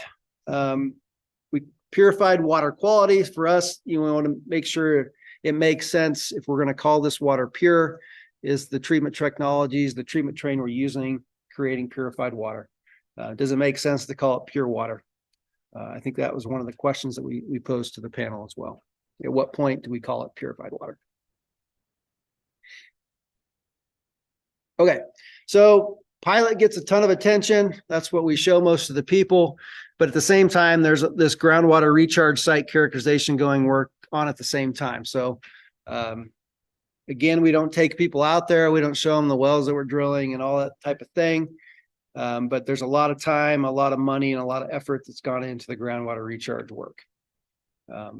And I think, at least from my background, I find some of this a little more confusing or new.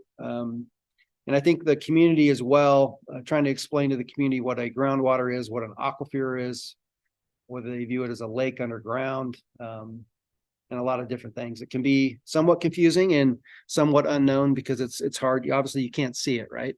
So what are we going to do? So we have groundwater recharge. So one of the questions we have is whether we use infiltration or injection. So that's part of what this work is going to answer. And again, to feed that groundwater table, you have the river, you have Lucky Peak, you have irrigation canals that run through the Treasure Valley that leak into the ground. You have rain, different things to keep that groundwater where it needs to be. And then you have drinking water and irrigation and things that pull up out of the ground. So what we did is this was like I say, this was a lot of work actually. Like we put a lot of time and effort into this map, which we took everything south of town, and we extended out the black line. There was the area that we looked at to see if we could find a good location for a groundwater recharge site. And then if you look at the left at the bar, we looked at domestic wells. So where every domestic well was south of town. And then we did I think it's 1,000-foot buffer around the well. That's the yellow dot.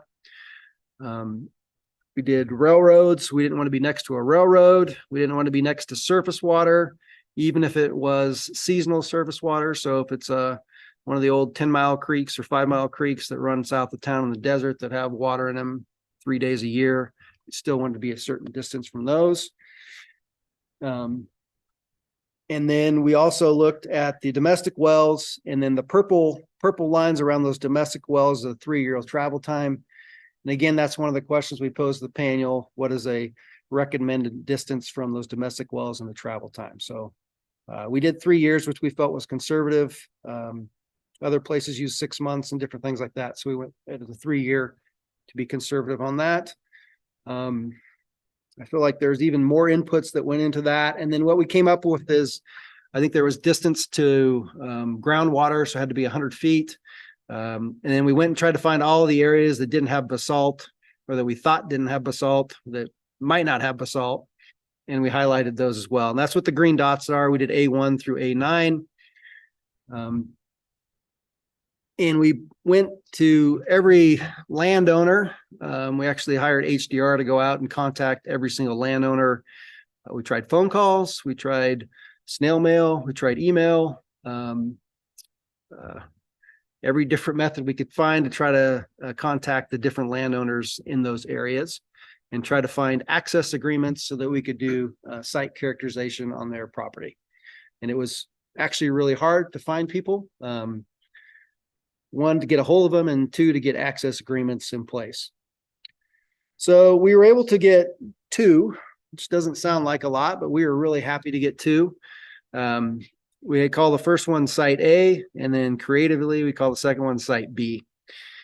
Site A, we've drilled 2 wells. That's an airport property, so the city of Boise Airport owns. The first well, we've drilled at 650 feet. And then the second well, we drilled at 800 feet. So we have those 2 wells in place. And we're going to start sampling on those for the background water quality in January. We're also going to do some different testing to see how much water you can put down those wells and how much water that area can hold, or how much water could you groundwater put in the ground right there. And then Site B, we're going to start drilling on that one on January 6th. The driller will be out there, and we're just going to do 1 well on that location.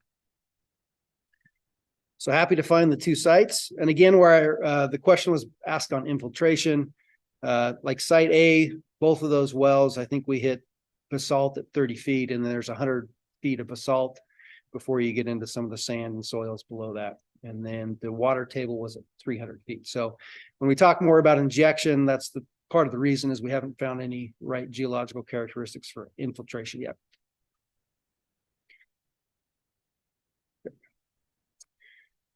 So some of the outcomes of the groundwater recharge study: 1, determine the feasibility of recharge for expected quantities of recycled water. So can we put 5 million gallons per day into the recharge location, and for how long? How much water can the aquifer hold? Understand the background water quality. So we'll start sampling in January, and we'll do monthly just to get the background water quality. Demonstrate that recycled water maintains or improves groundwater quality. So the anti-degradation rule, we don't want to make the water worse. We want to make it better. Make sure we do that. And expand the general understanding of the local groundwater system, which the modeling work that we're doing will highlight that chunk. So again, just the groundwater system analysis that we're doing, the geological testing, which is, as we drill these wells and we sample every 5 feet, what the geological characteristics are in each well. So we'll keep those samples every 5 feet. And then the hydrogeological testing, how long does it take for the water to get through the soil? So you got infiltration rates, which might apply, might not apply. And then you have the direction. Which way does the groundwater go? Does it go south to the Snake River? How fast does it travel? And then what happens when we take the recycled water and we mix it with the groundwater? right? What happens when we mix those two? I think the comment was made about conditioning the water, which we'll likely have to do when we put it in the ground, right? Because the water will be so pure. I'm using the word pure, pure coming out of the Jasper that we'll need to condition the water to match the background water quality. And again, the geochemical testing, just testing, we'll take the recycled water and we'll take it and run it through the different geological samples that we see to see if we grab different constituents out of the soil or what's going to happen as that water goes through it. So we'll test that as well. I kind of went over what this whole approach is. So geological, it all kind of ties together. Hydrogeological testing, geochemical testing. We have the geochemical model, and then we have the water treatment. We'll tie those two together, get a bunch of information over the next 12 months. And then also at the same time, we're working on the groundwater model through Brown and Caldwell and HDR. They're building the model that I'll talk about here in a minute. And it all kind of comes together, you know, the permitting piece, what's going to be required with the underground injection control permit, what water quality pieces do we need to meet, or how do we need to do that, flow rates and different things. And I talked about the modeling. So Treasure Valley has the USGS model that a lot of people use, a lot of cities, communities using the Treasure Valley, which is this 3D groundwater flow model. And it's laid out in mile grids. And what we're doing is we're taking those mile grids in the areas that we're interested in around site A, site B. And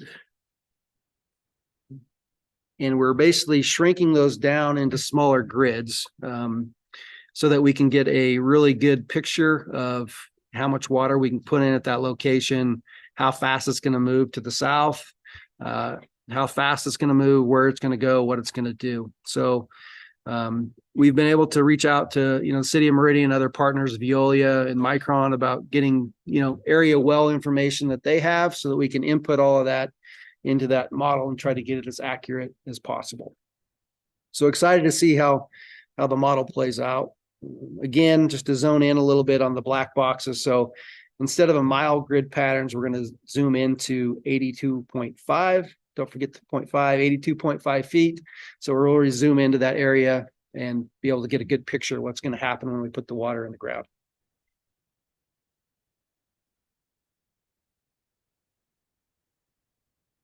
And again, there's an example of just a picture of the soil sample we take every 5 feet. So we have some of those out at the pilot that people can touch and feel, but we'll get a good idea of that groundwater recharge site location. So. Okay, and then the modeling piece, which again, this is one that I might have to read it because it gets really technical really fast when they start putting these model in their terms that I don't always understand right off the bat. So if we look at this, let's see here. I think if you look at the left-hand graphs, which is, it shows the different borehole lithology. That one captures site scale lithological heterogeneities that may influence the ability of the aquifer to receive and transmit recharge water and allow presentation of potential injection wells, is what that model is on the left. And then the right-hand image is used to define areas that water could be moved more freely and identify sharp differences in the subsurface properties at a site. So we able to use that model. And I think this one's been nice too. We've also had Boise State out there doing their magnetic surveys on the different site A and site B to try to do their different surveys and figure out where we want to drill the wells. So we'll have that whole modeling built, which I think will be very interesting once we get it built. Okay, so again, all this site characterization work, collect all the data, the background water quality and everything. The goal is to figure out where we're going to do the recharge site and then how we're going to do it and then how it's going to work. Again, we'll collect all that information in the next 12 months and hopefully be able to make some of those big key decisions. Yeah. Cool.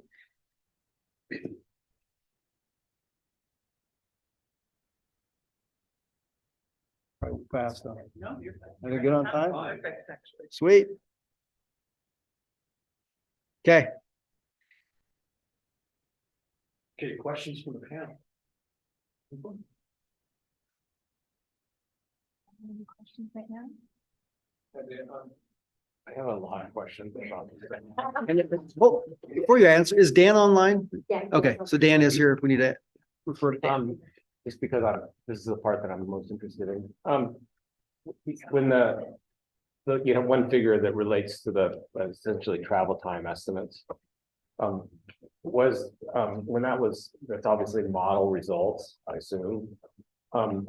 Those results, are they based on, where is the tracer being put into the aquifer? Is it being put into the surface water, the top of the aquifer, or is it deeper in the aquifer in terms of how the tracer was?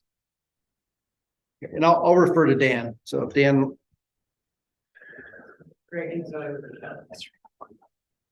Yeah, give us a moment. We'll plug him in. You should be able to talk to him. Yeah. People hearing me? Yes. we Okay, can hear very you. good, very good. Yeah, so the travel time analysis actually comes from DWR's modeling effort from way back in 2004. There was the earlier iteration of the Treasure Valley groundwater models, the Treasure Valley hydrologic model or project, something along those lines. Those travel times are based on that and use a fairly simple analytical approximation of what those travel times would be. So it's not necessarily a tracer study. It's more of the capture zone for those wells. One of the things that we'll be doing with the recycled water program groundwater model is doing that analysis again with, more sophisticated tools, obviously 20 years later, another crack at the model. So you would hope that it would be improved from the USGS side of things. And then from our work with the site characterization data.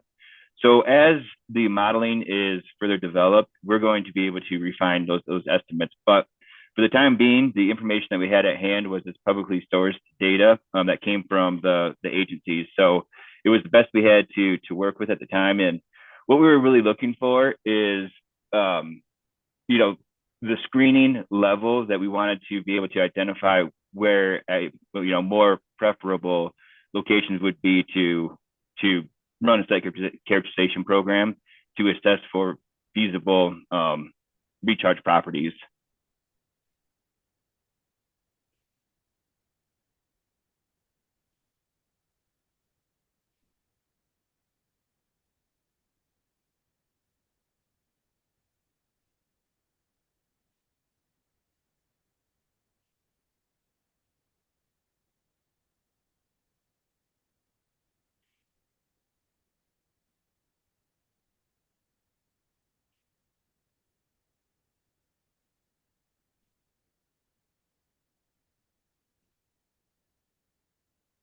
Shanna has her hand raised. Kevin, I guess, can you guys hear me? I can hear you. Can you hear Shanna in the room?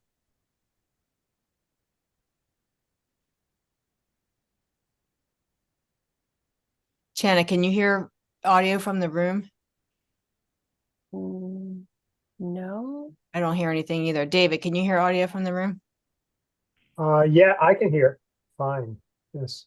And I do have a question if we're waiting for Shannon. Okay. I'm not sure if they can. I don't hear any audio from the room at all. So I'm gonna. I don't hear any audio either. You don't either. Okay, let me text them and tell them we can't hear them. Oh, they're there. I hear them again. Okay. Yeah, so the question. Shanna has a question. Yes. Yeah, so I guess related to what Jan just mentioned and using some of this historical data to try to identify some site-specific recommendations or additional evaluation, are you looking for the panel to provide recommendations to what we would want to see in that and in future work, potentially with some tracer work or things like that?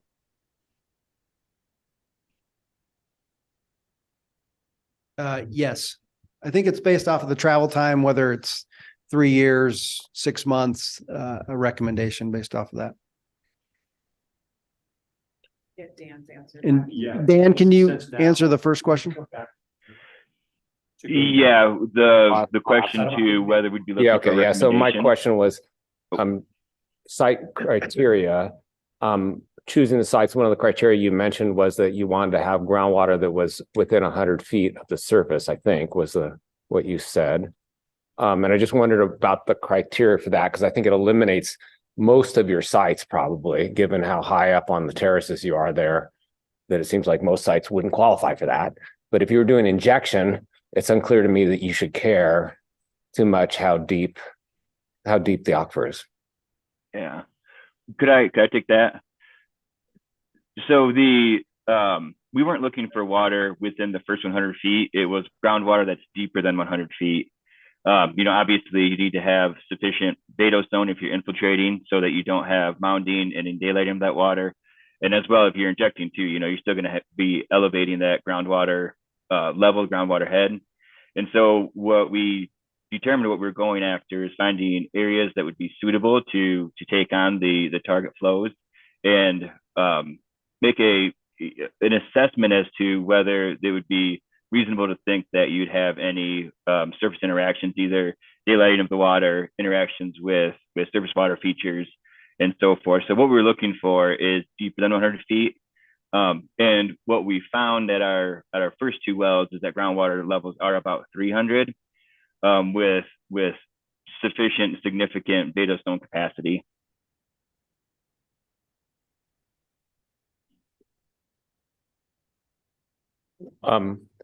My next, so I have maybe I'll open it up to the rest of the panel because I have tons of questions there. I think they're looking for your leadership here, though. Yeah.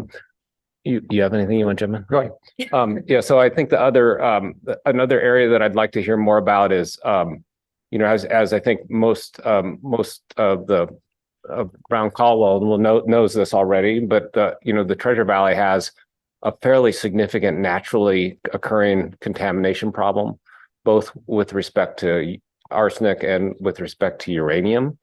And in both cases, there's a pretty strong evidence that contamination is actually prompted by irrigation. And so I think the chances that you're going to have challenges related to especially arsenic with groundwater infiltration, I would bet a lot of money that you're going to have a problem with arsenic.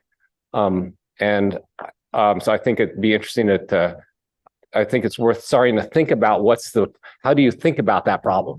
Because I think there's going to need to be, if you're going to go down an infiltration path, then I think it would be wise to begin to explore the likelihood of that occurring and developing some tests and approaches that would allow you to assess how likely that is, and then also ultimately design to remediate for that. Pretty challenging to remediate for that.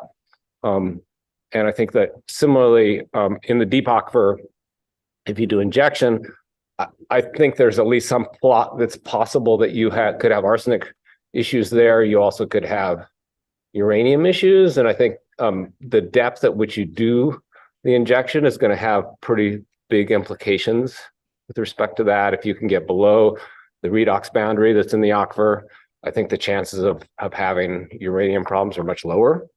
And so I guess collectively, I'm just using that specific example to say that I think there's the challenge of getting the water right before you put it into the aquifer. But I think it's quite likely that you're going to have challenges with respect to mobilizing local naturally occurring contaminants that are essentially going to contaminate the aquifer.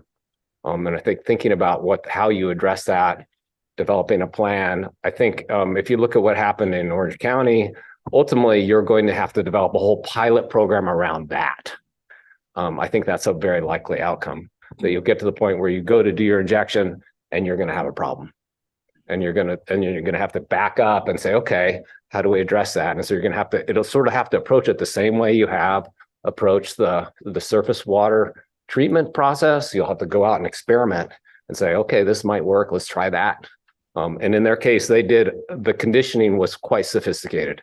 And they had a very similar kind of aquifer system, similar kinds of contamination issues that they were facing, and it took them a while to figure it out. Sure. This is my favorite part. I don't know that I introduced myself. I'm Katie Bell from Brown and Caldwell. I sure can. So this is actually we're very fortunate. We have decades of experience. I actually have done some arsenic release work that was in Florida. So we're going to be doing a lot of work around characterization of the whole rock geochemistry, as well as looking at mineralogy. If it is needed, we will also do some bench test leachability testing. All that information will be used to calibrate a geochemical model. So we're still working on collecting data to input into that model. But what we'll be able to do is look at what are the constituents of concern that could be potentially released.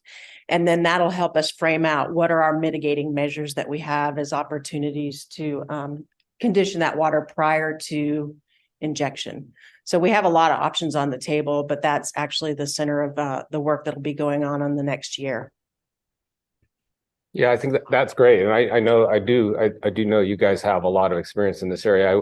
I think in this case, I'm skeptical that geochemical modeling is going to give you the answer you want here.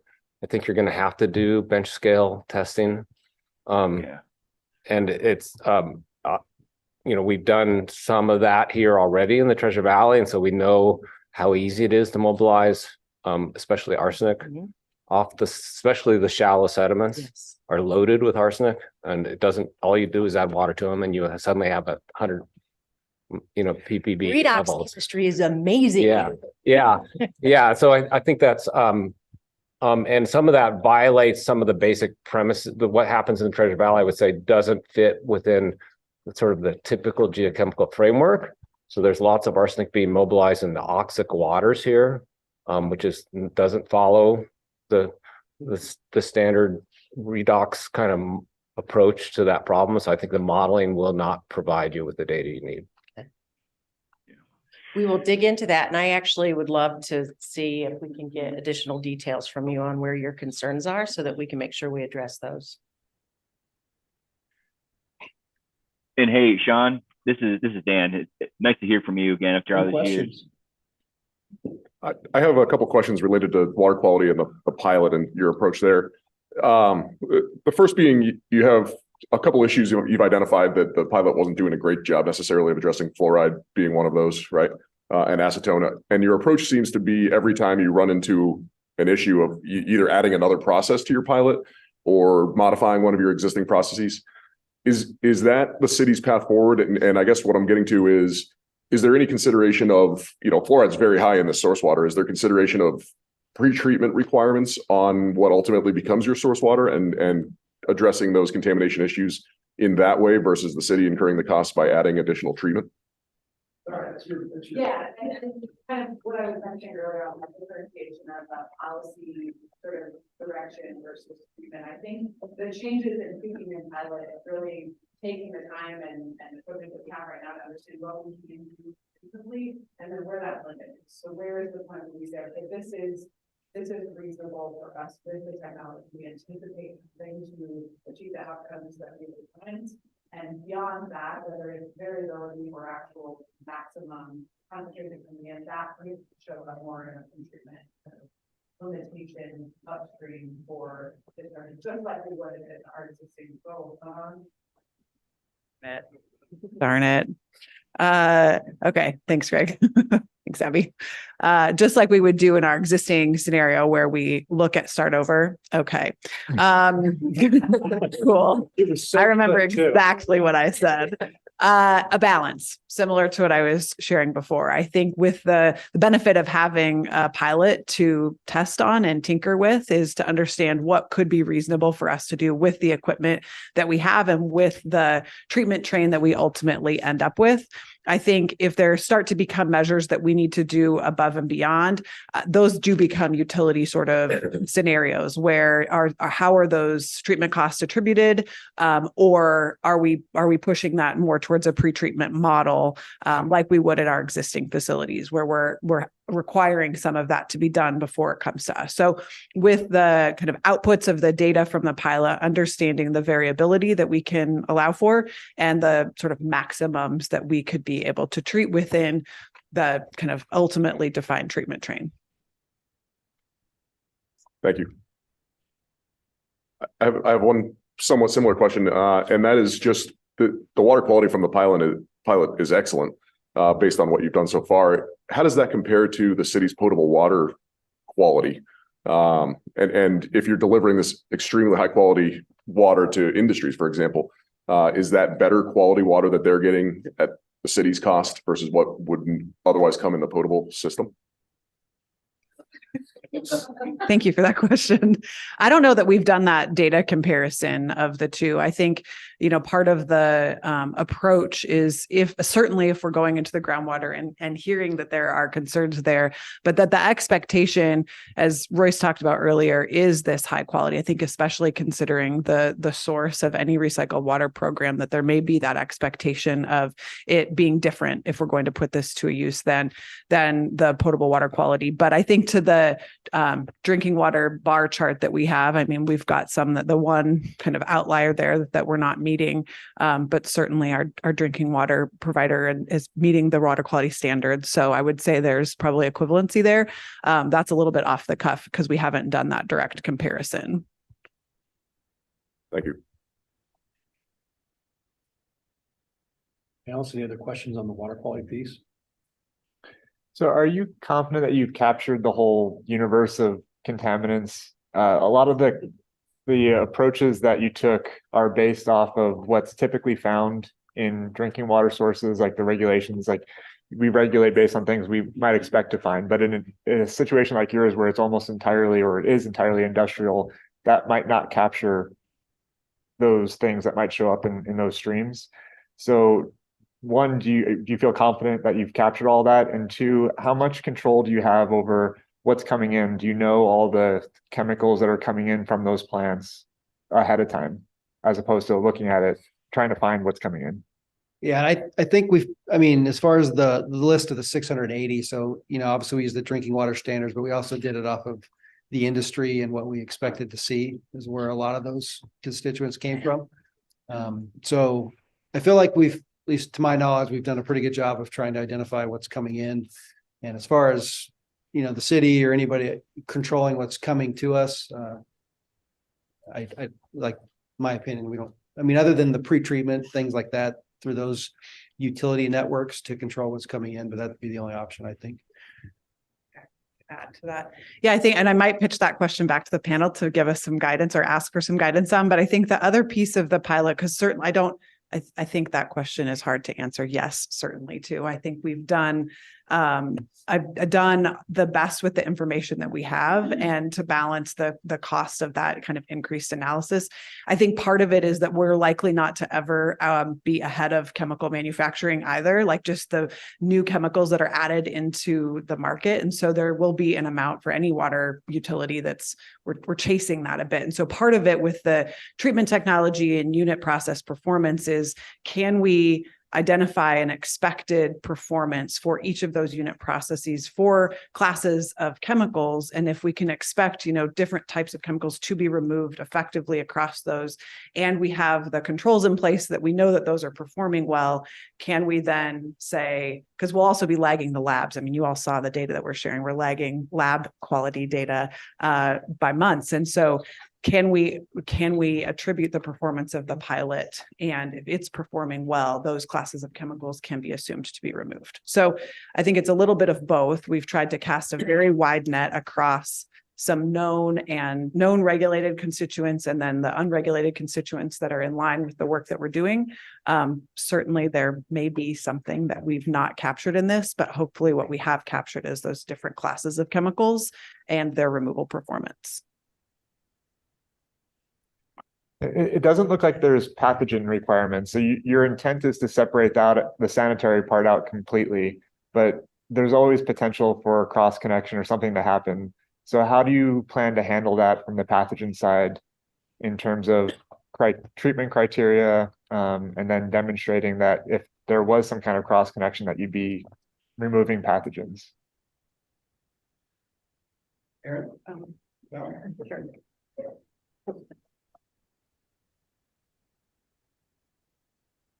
All right, so just make sure I get your question right. So part one was, how are you like cross connection control and those sorts of requirements, concern about pathogens, in other words, getting into the water. And then two, how are you gonna set design criteria and demonstrate removal? So I guess taking the second part first, because maybe that's a little easier. So we are so we have that long, that giant list, and most of them are not biological constituents. There are a lot of different minerals, organic compounds, et cetera, but we're also measuring a range of organic contaminants as well, viruses, Cryptosporidium, Giardia, total coliform, and HPCs. And so we're also measuring to see, one, if they're there, and two, demonstrating removal. And so we're certainly most have been non-detect even coming in. And then if the few, like, for example, coliform, which is common in the natural environment, right, that you would see in the influent, nothing is on the effluent. So we're demonstrating that through at the different points through the treatment train. And so that would be a similar approach, assuming likely for a full scale system, right? You'd have some monitoring program and to demonstrate the disinfection, that the water is disinfected on the back end. And then in terms of, your source water quality requirements and cross connection, in other words, making sure there's no accidental way for water, from a domestic source, for example, to get in, those, requirements could be part of all of your requirements for your source waters.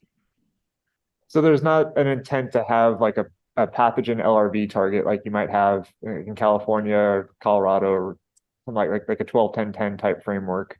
No. Okay. No, but at the same time, there still would be monitoring and requirements to demonstrate that you are not detecting them on the back end. Can I build off of that real quick? Sorry to add something. Yeah. I'm sorry, it's like reading is.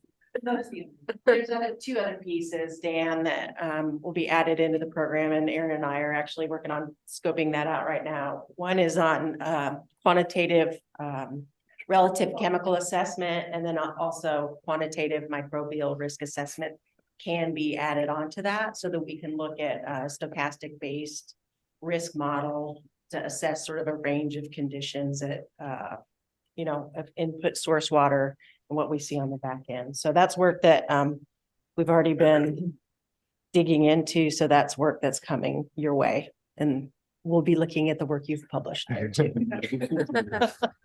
Jana Rock has a few follow-up comments. And I have a bunch of other ones, but we're at 11, so I don't know if you want to wait till the next one. We wanted to make a transition right now, but if you feel like they're important, we can reserve some time, later. But I'm gonna make sure that you kind of resolve your line of. Yeah, I can wait now. Okay. Yeah. Okay, good. Thank you. Kevin, Jana also had a quick Then follow-up Abby? question. You're up. And I will note that we started about 5 minutes late, so we won't take any of your time. Awesome. Okay, the audio good? Thank you all for coming. It's really nice to see some familiar faces here today. I guess I wanted to start by a raise of hands. Who has been out to the pilot this year? Who has seen the pilot? Almost everybody. I hope to get 100% maybe by the end of next fall. Thank you for continuing to engage with us. My name is Abby Hayden, and I am the communications coordinator for Public Works at the City of Boise. And community engagement, or my role, is to really deeply engage with the folks of the city to foster a really empowered community and show some innovative ways to sustain a Boise for everybody. And we do that through communications, public outreach, marketing, and then also constituent services. And the way that community engagement plays into recycled water is our goals of increasing awareness about what recycled water is in our community and showing the benefits of recycled water to the entire community for every individual in the city of Boise. And then also showing the safety of its use through things like this, showing all of our water quality data and outcomes. And we do that by sparking curiosity and gathering input, which I'll speak about later. So our question for the panel today is, do you have any feedback on our community engagement strategy and progress from 2021 to 2023? So essentially from the last panel to today. And like Haley spoke about in the beginning of our presentation today, the Recycled Water Program is really engaged in community engagement, and that started all the way back in 2015 with our water renewal utility plan outreach. So we spent 5 years going to our community and asking what they would like us to do with their water resources. And what we heard was, in the face of climate change, drought, increased uncertainty around precipitation and water levels, and with all of the growth that we've had in Boise, our community would like us to be innovative and do more to protect our water resources. And that's where the Recycled Water Program was born. And it was supported every step of the way in that process. This year, we have grown our community engagement team. So I am specifically focused on water projects in the city of Boise. That's a new position. And then Melissa Stoner is the community engagement manager for all of Public Works. So she's been supporting this program as well. We've spent a lot of time this year developing accessible and engaging outreach materials. We have some brochures and stickers in the back. I'll go through some things that we have out at the pilot. But really what we've learned is that making materials that are easy to understand is the best way to bring our community in. And then we spent a ton of time, like Royce was talking about, coordinating tours of the advanced water treatment pilot this year. So what does our community look like? Here's some photos from tours of the pilot. Really, a lot of the community members that we have seen this year are those who are engaged in water issues and innovations with the city of Boise. We also have regulators. So we had the EPA come tour this year. That was really exciting for us. And some local municipalities as well, people like DEQ, DWR, and the rest of our community. So all of those residents who might not know about all of the innovations that the city is taking, they are brought along the way in some other ways that I'll talk about shortly. So here's how we bring our community in. We spark curiosity by highlighting the innovations and possibilities of our new program through increased awareness and improved literacy, like making those accessible materials. And then we empower and educate our community members so that they can go and share what they've learned with their networks and their friends and family. And then we gather input by hearing concerns from our community members and asking really meaningful questions. So we really want to understand what issues matter most to our community and what benefits are most important to them. And then actively engaging in our community and program direction, that's that meaningful question piece. And it aligns with those key decisions that Royce was talking about when all of those boxes were popping up. We want to make sure that we're asking our community how they want those decisions to be made so that we can continue guiding this program with community needs and wants in mind. Here's some examples of how we're sparking curiosity in the Recycled Water Program. Exciting and informative social media videos. Brandon has been my favorite star of the show on social media this year. And that's a really nice way to bring in a broader audience, along with updates in the news, on TV, news articles. we can reach a really large audience and bring in the rest of those community members who maybe haven't made it out to the pilot tour this year. And then we've created educational materials and resources, like the video that Royce showed earlier today, and that helps improve that literacy piece. So I have some examples of videos. We need to do some AV switching around.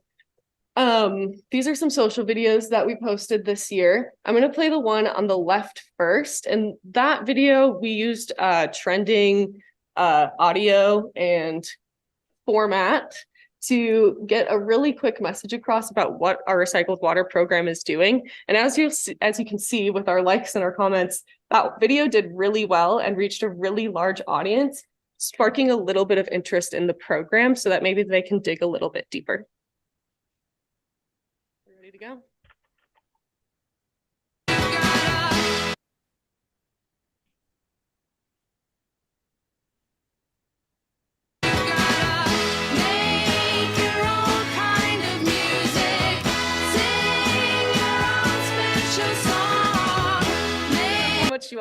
How much time you all spend on TikTok, but this was like ginormous on TikTok earlier in the year. So we kind of capitalized off of that to reach a big audience.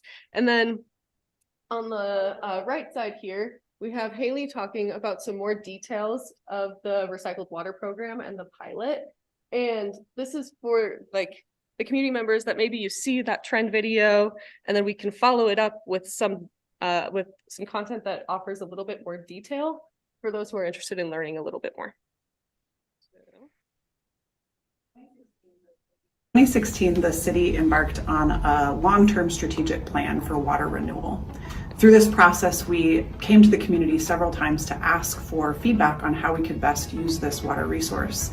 And we consistently heard how important it is to keep our water local and to build resiliency in the face of the climate change risks that we see here in Boise.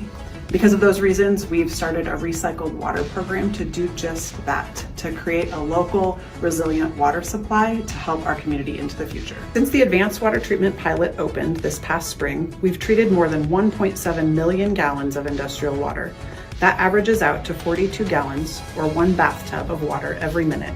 In that same time, we've taken 20,000 samples to test the effectiveness of 5 advanced water treatment technologies we're using here at the pilot. Hundreds of you toured this pilot over the past year, and we look forward to inviting more of you out in 2024 to learn about these technologies and why this program is so important to protecting our water supply and reaching our climate goals. Sorry, Haley. You have to keep going. Okay. Oops. 2016, the city embarked on a long-term strategic. Oops. Okay.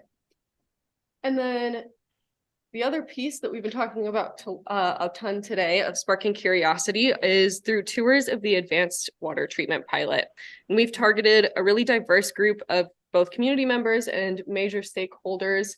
I'll list a lot of people that we've invited out in a moment. And on our tours, we get to really dive deep into the purpose of this project and share details on our groundwater recharge efforts, and then walk all of the attendees through the technology so they can really get their hands on it and see what we're doing.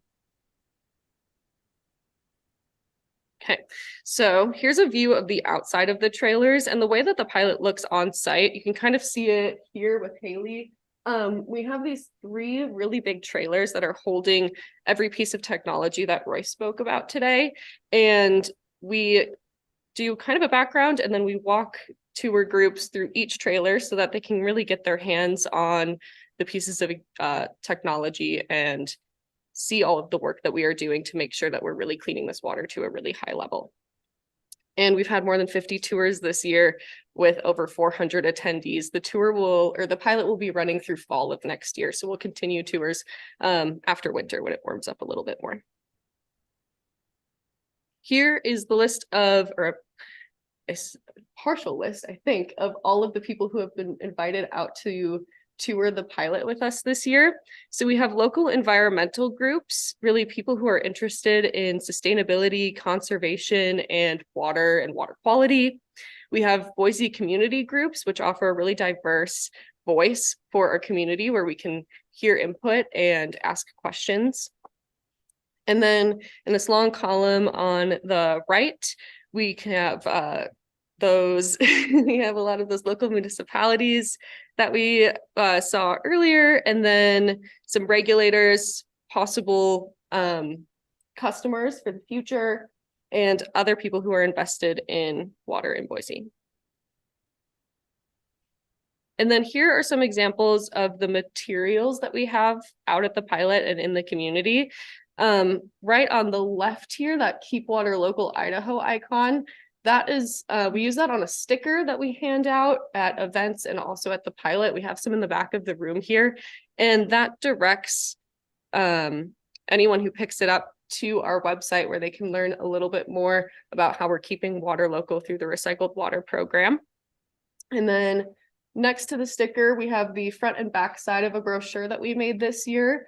One side shows the purpose of the program and explains some of the background, and then you can walk yourself through the treatment processes on the other side. On the bottom center photo, that's again a photo of the outside of one of our trailers where we have an illustration and some text explaining what the technology is before you go inside the trailer and see it for yourself. And then on either side on the bottom, those are some posters that we have inside. Again, just providing an illustrative view of what's happening inside the technology at the pilot. So that was sparking curiosity. Another really big part of this project and really what differentiates the city of Boise's work with the recycled water program is gathering input. And here are some ways that we've been doing that. So we track just about every question and piece of feedback that we've had on our tours. And that really helps us keep a pulse on the sentiment around recycled water in our community. We've engaged with community-based organizations, including some advisory groups and focus groups. And then in 2024, we're preparing and planning for engagement on those key program decisions that Royce was speaking about earlier today.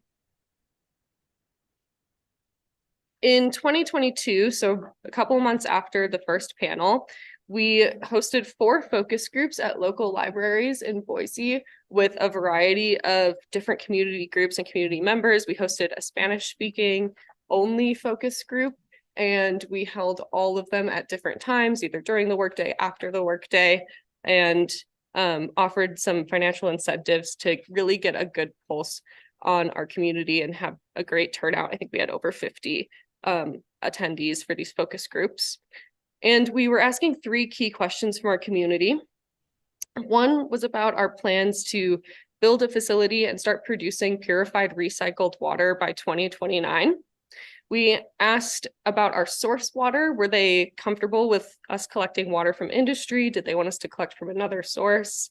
And then our end uses, which are primarily industrial reuse and groundwater recharge.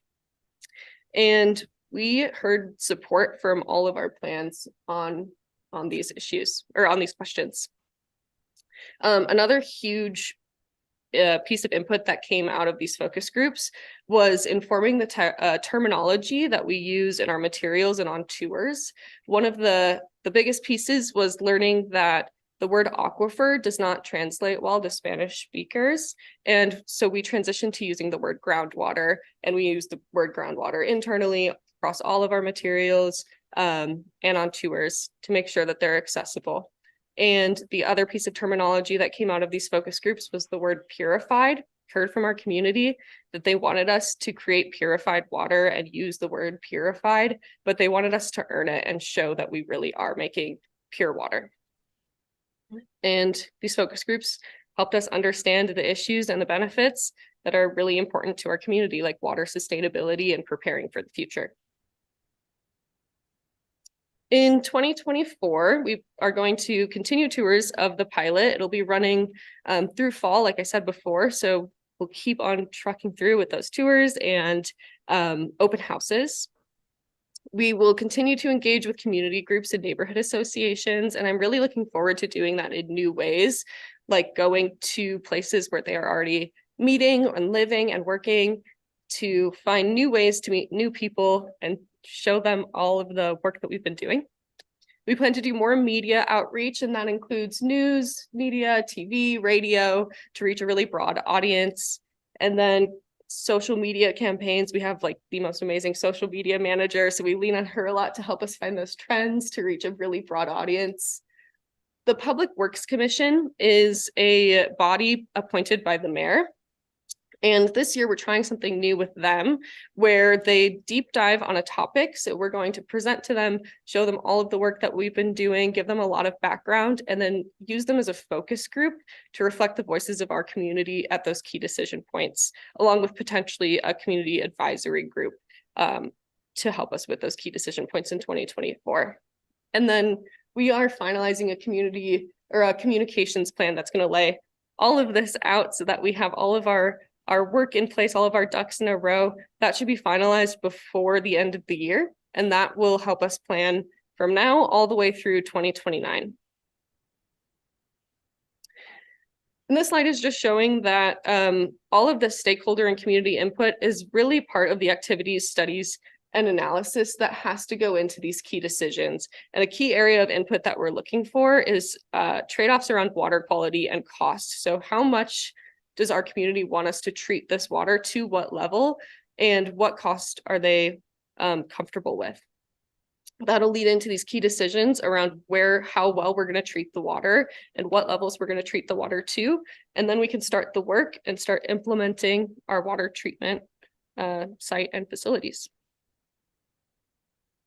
And then for project updates, you can follow us on Instagram, Facebook. We post a lot of updates in our newsletter, so you can sign up for it at this link.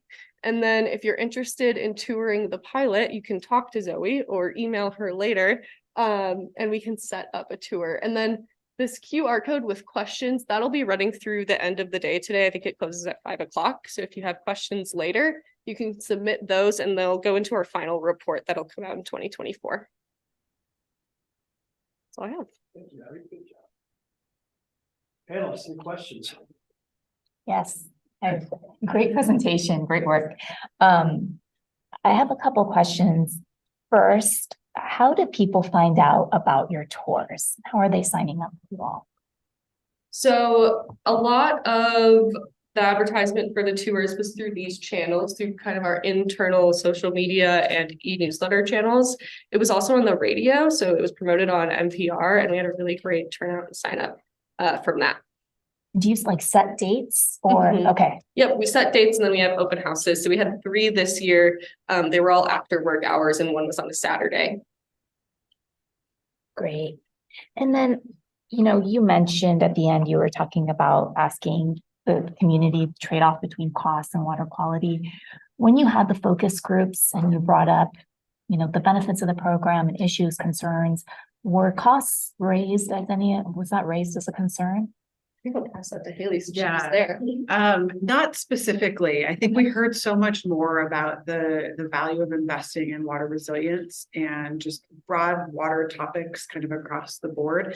It was a foundational part of the advisory group for the utility plan, was first asking that question of, the world is your oyster, what do you want us to do? And then layering in things like regulatory constraints, costs to inform that, or to allow that advisory group to provide information for how we would make those decisions. And so I'd expect something similar here. We will not be asking the community, which technologies will meet the minimum regulatory requirements. So I think the assumption is we are meeting the regulatory requirements. I think if the data and the pilot show us that there's a differential on one treatment technology and the water quality from that could be that kind of yellow bar from earlier, the community expectations, I think that will absolutely be informed with cost as well as the water quality. And so that's going to be, I think, a challenging area for gaining that feedback, but I think super important for where we're headed. Does that answer your question? Yes, thank you. Any other, can I keep going then? Okay. Have you seen, based on focus groups, the questions you're tracking, the input, are you seeing changing attitudes in the community towards this program? I think from the beginning, we've seen a lot of community support for the program. And I think that speaks to how much we've invested in community engagement since the very beginning. I don't know that we've seen any major changes in the concerns and questions. I think a lot of them focus around that water quality and cost piece, which is why we're planning to do more engagement around that in the future. Cool. And then you mentioned the community wanting, is this purified water? And I would say purified water, like we use it all the time for our project. It's not a regulatory word. It's really a word that I think resonates with the public. And I think anytime you do advanced treatment like you all are doing, you can use you've got purified water. So thank you. See any questions online? Let's see. There's one. You have one. Okay, bring them up. There's a hand raised. Can you hear us? Can you hear us online yet? You can. Awesome. Here's okay. So, a couple questions. I know that DPR is not necessarily your goal, but are you asking your community members and folks that are touring your facilities those types of questions, because it might be a nice opportunity to do so for future planning, and then to also kind of get a sense of community willingness or understanding? We have not. Oh, sorry. All right, good. We're gonna nail this AV by the last second. I have it totally figured out. We are not specifically asking the community the question around direct potable reuse right now. I will say that would be the one thing to the changing sentiments. We are getting that question. So we've heard it from you all today. We have received that question on pilot tours from community members that if you're doing this far, have you produced drinking water? And so continuing to hold that as a future option, but that is not, to the sort of anchor of the highest and best use policy and the outcomes and uses for this water now, that's where we're headed. I think the intention behind the treatment technologies that were selected that are reflective of direct potable reuse applications in other parts of the country, setting up for not maybe direct, but just the possibility of that in the future. So not back to that, not under treating, but I think understanding what the future could hold, but that is not sort of the direction or where we are right now with the water, with where we're headed for the application of the water. Good. Can you hear me again? Following up on that, because I think that's a fascinating topic, really, is like how is the community thinking about this problem and how's that evolving over time? It seems like it's not too late to think about developing some kind of formal longitudinal approach to that data collection. So you're developing some kind of method that allows you to collect that on an annual basis and actually track in a some more substantive way those changing sediments. And just so I'm clear, the changes in the community. Yeah. Like there like are perceptions about this. I feel like even since the last meeting, I think there's a sense that things have shifted a little bit with the community. And I think that's probably natural, and that could be really valuable to you from a decision-making perspective, maybe 5 years from now. Yeah, I like that idea a lot. And I think as I reread the report, there was certainly, I think the last one, some recommendations from you all to start quantifying some of the community engagement feedback. And I think that what you're describing there would really support us moving into the future to start some of that now and consider some of that. Yeah, and that tracking is outlined in our engagement plan that will be in place starting next year.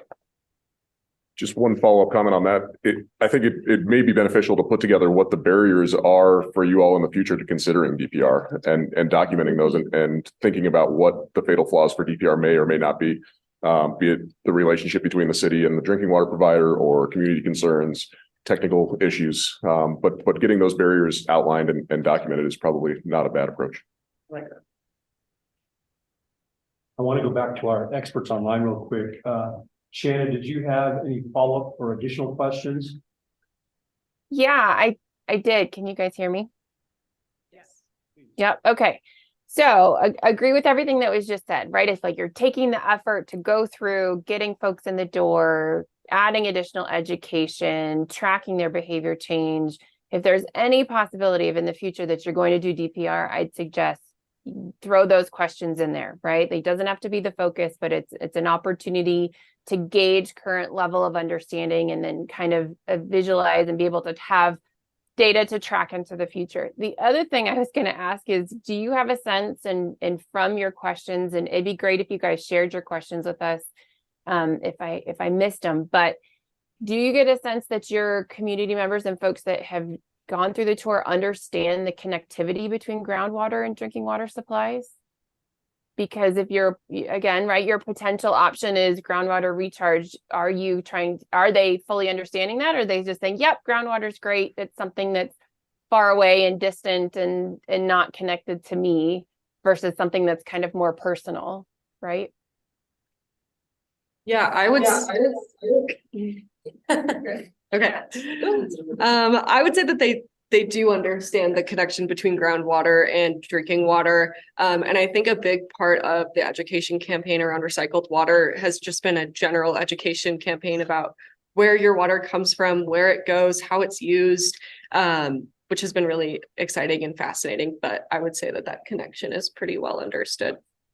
And maybe not always when folks are coming in, but certainly as we kick off our tours, that is to Abby's point, the opening for our pilot tours, for the conversation is that sort of initial conversation about water, and then our role in that and what we're doing with the recycled water program and what groundwater recharge is. So maybe doesn't capture broadly, but I do think, we're a primarily groundwater sourced drinking water state. And so I do think there is a general level of understanding there. Kind of sticking with our online experts, are there any other questions, Shanna, or from you, David?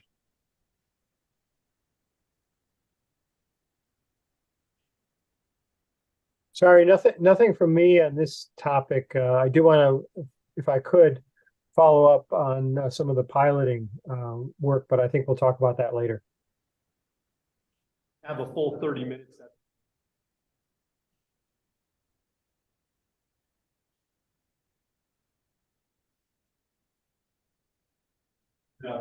Thank you. Yeah, to the extent that it matters, I think that there are a number of questions in that water quality area, and that's probably where we'll focus when we come back. I get the sense for sure. Are there any more questions though, David? Folks in the channel, stay with the folks online. Just want to make sure we run any questions you have on the community outreach piece to ground.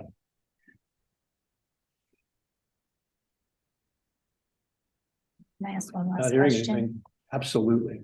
One quick question, if that's okay. Do you all, as part of the tours, it sounds like you have an understanding of people's knowledge coming in and when they leave.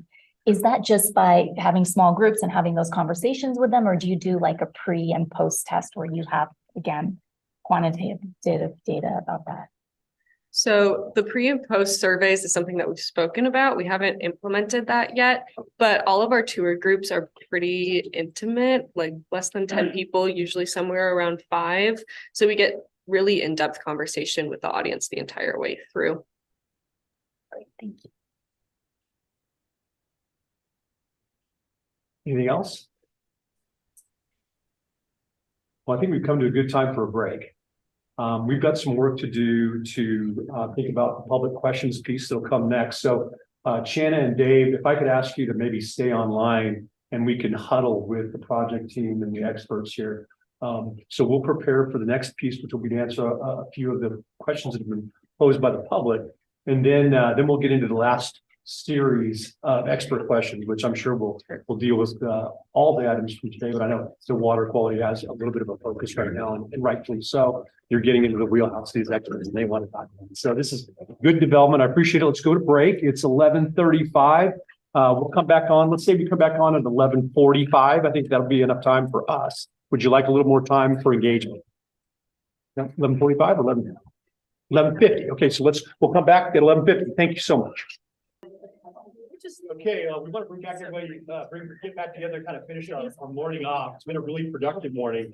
And I see that we've lost a little bit of the audience, but the point of this part of the presentation was to allow the panel to to review some of the questions that have been presented by the public over the last few hours and over the last couple of days, and can continue to be submitted through today. And any of those questions that are submitted through the end of the day today will be answered in the NWRI panel meeting report. So there will be a long form answer to all of these questions, but we've selected a few that we think are particularly instructive for today's meeting. We wanted to kick this question and answer session off with the public. Given the kinds of questions we're getting, given the kind of the posture of this project and its arc of development, we wanted to give Haley an opportunity to address some big picture contextual ideas that we hope will help the public understand the project even better. Yeah, I appreciate that, Kevin. Really appreciate the questions that have been submitted as well. So Kevin mentioned that, but they will be separated into those which are really city focused and should be answered by the city. And then the ones today that we can really hear from this panel of experts who have experience and history in some of these areas. And just wanted to, this is the time for feedback in our program. We are not at the end of, or headed into detailed design and construction. We are still early, and that's why we've built this really measured approach to getting feedback from experts, hearing from the community, doing some work, coming back and doing that again and asking these questions. So really excited to hear the feedback from the panel and to have the questions from the community that will inform those next areas of study. So I think just one thing that jumped out at me that I really wanted to share too is this idea around groundwater recharge has been really universally supported by the community. But as we've gotten now into more of the technical details, we're certainly starting to hear some of those questions and challenges about how we do that here and how we make that successful here. And so while we may not have all of the answers today in this moment, that is the purpose of doing this work, is to be able to iterate with the information we gather, run some more tests and analysis, hear more from the public, and kind of move through that process. So really excited to hear from the panel and get that feedback. And then really focus right now on the questions that were directed at the panel of experts. So just thank you for giving me a moment there to share a little bit of that, and excited to hear from you all and not hear from us for a minute. Thanks, Haley. So for everyone attending online, what I want to do is we've got 3 questions here that we want to have the panelists answers. We think provided the broadest cross-section of information that was relevant at this time. As I do that, one of the panelists is going to take the lead in that response, and then other panelists, if they feel like they want to join in and answer, we encourage them to do that. And so we'll all kind of join in, or they will all join in a little bit on those answers. And what I want to let the folks online know, and as I look at the folks that are in the room with me, is when we get near the end of we'll exhaust the responses from the panel on each question in the room first. And then I'll provide an opening, Shanna, for you and David to jump in if you'd like. So with that kind of approach, I'm going to ask the first question, and it is this. It says, I've never heard of a project like the city's recycled water program before. Are there other initiatives in the U.S. doing similar work? And if so, what sorts of challenges and successes have they encountered? Madam Chair? I'll start with that question. So I'm from Southern California, lived there almost all my life. We have had our first planned groundwater replenishment program with recycled water in service since 1962. And I worked for that agency for, almost 20 years with the LA County Sanitation Districts. Again, taking wastewater, treating it to recycled water levels and using that to replenish the ground. And from then, there have been so many, Orange County Water District. So if you ever go down to Disneyland, to Anaheim, that water, if you drink that water coming from the tap, that is, purified, recycled water. So Orange County has a big program, currently the largest in the world, to use recycled water for groundwater replenishment.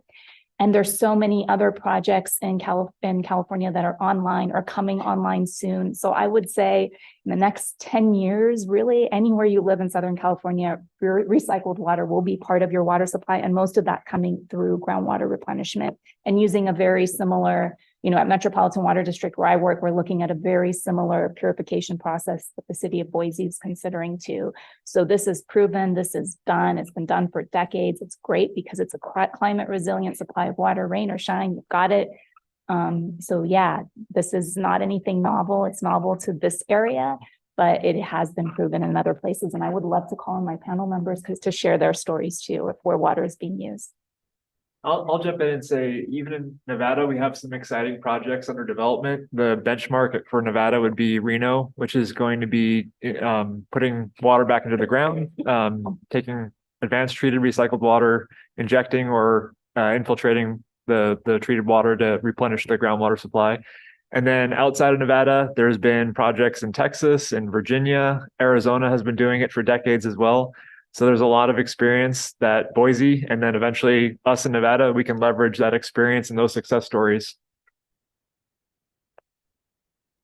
Yeah, I can speak a little bit to the reuse situation in Colorado. And in the Denver metro area, you know, in times of drought decades ago in the early 2000s, the water supply resiliency became very concerning, and indirect potable reuse became a reality very quickly and has been done very successfully for decades now. We don't do a lot of groundwater recharge necessarily per se, as is being proposed here in Boise, but the reuse situation is very similar in ensuring that the water quality entering the potable drinking water facilities is high quality and that those systems are in place and robust enough to protect public health. And it's worked very, very well. There are some very advanced systems functioning to really create that resiliency that's necessary for drought conditions in the state. So it's exciting to see Boise moving in that direction. Shanna, this is I'm looking at my computer to see you and David, and I don't see you, but I'll ask if you have any other comments along this line of inquiry. No, I don't have anything, I think, to add of any substance to what has already been said.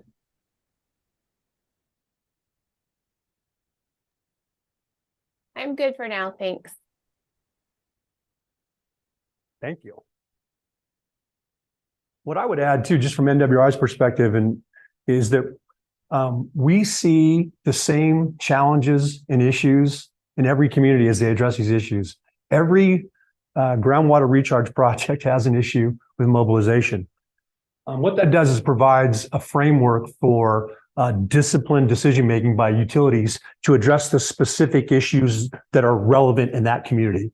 So I think that what you're hearing today is exactly where the utility should be now, and where this panel can really help the community move forward, making the right decisions for their water recycle program with confidence, because it's been done in many other communities around the United States and across the world.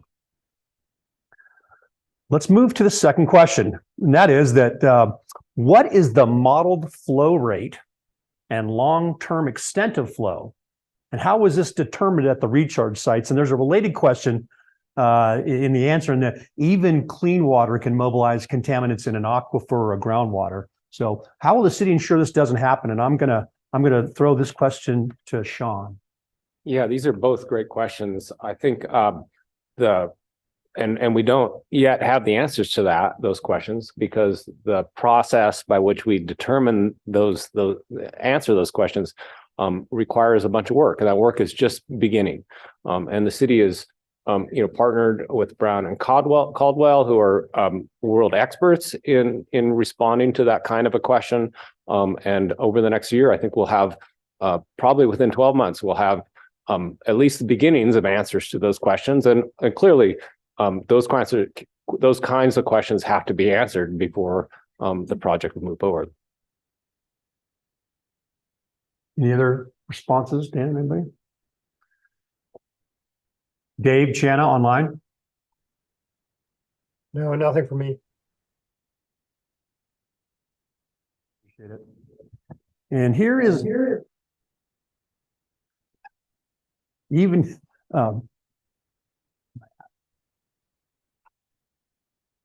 lost a question.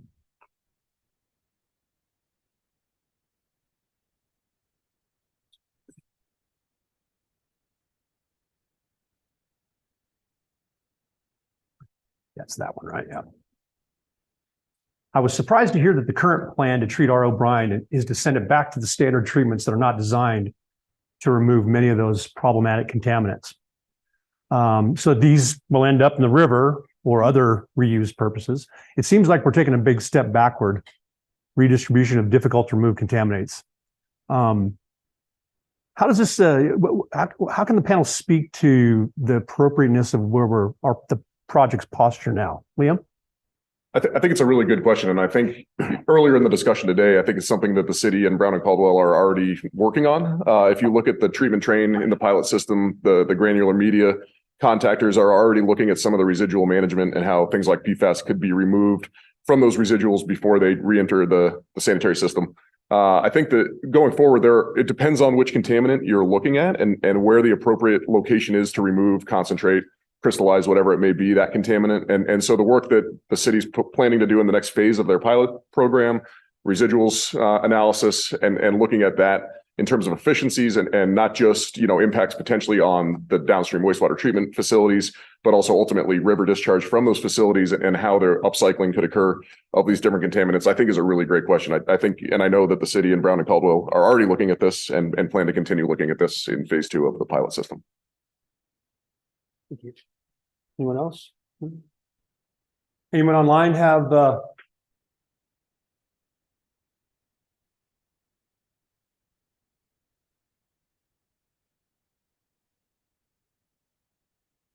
those are the 3 questions that we're going to answer in group today. There are another 12 or so questions that I've seen. I'm sure some more will come in today. So again, the panel will respond to appropriate questions. The city will respond to some questions as Haley indicated, but response to each of these questions, if they're submitted by today, will be included in the long form of the NWRI panel report that we'll produce at the conclusion of this meeting. And with that, we're going to move into the final panel questions piece. So I want to let the project team have a moment to kind of get ready. But as we transition to this last piece, it's about 7 minutes after 12, and we've got until 2 o'clock scheduled to do this final set of questions. 12:30. I'm sorry? We have until 12:30, and then there's post-panel discussion. Yeah, we're going to be here for a while, right? The panel, our panel, yeah. Yeah, right. And so what I want to do, what I'm trying to suggest here is that as we go through these last set of questions, I think it's really important that we get all the questions out there. So if that invades in our time to work privately, I think it's probably a good investment right now, but it may not come to pass. So I think a good idea right now would be to maybe go back. Dan, I know you had a number of questions related to water quality that were still on your plate, and I think we have a few more online too. So with that, Dan, are you ready to continue on? Yeah, 1 second.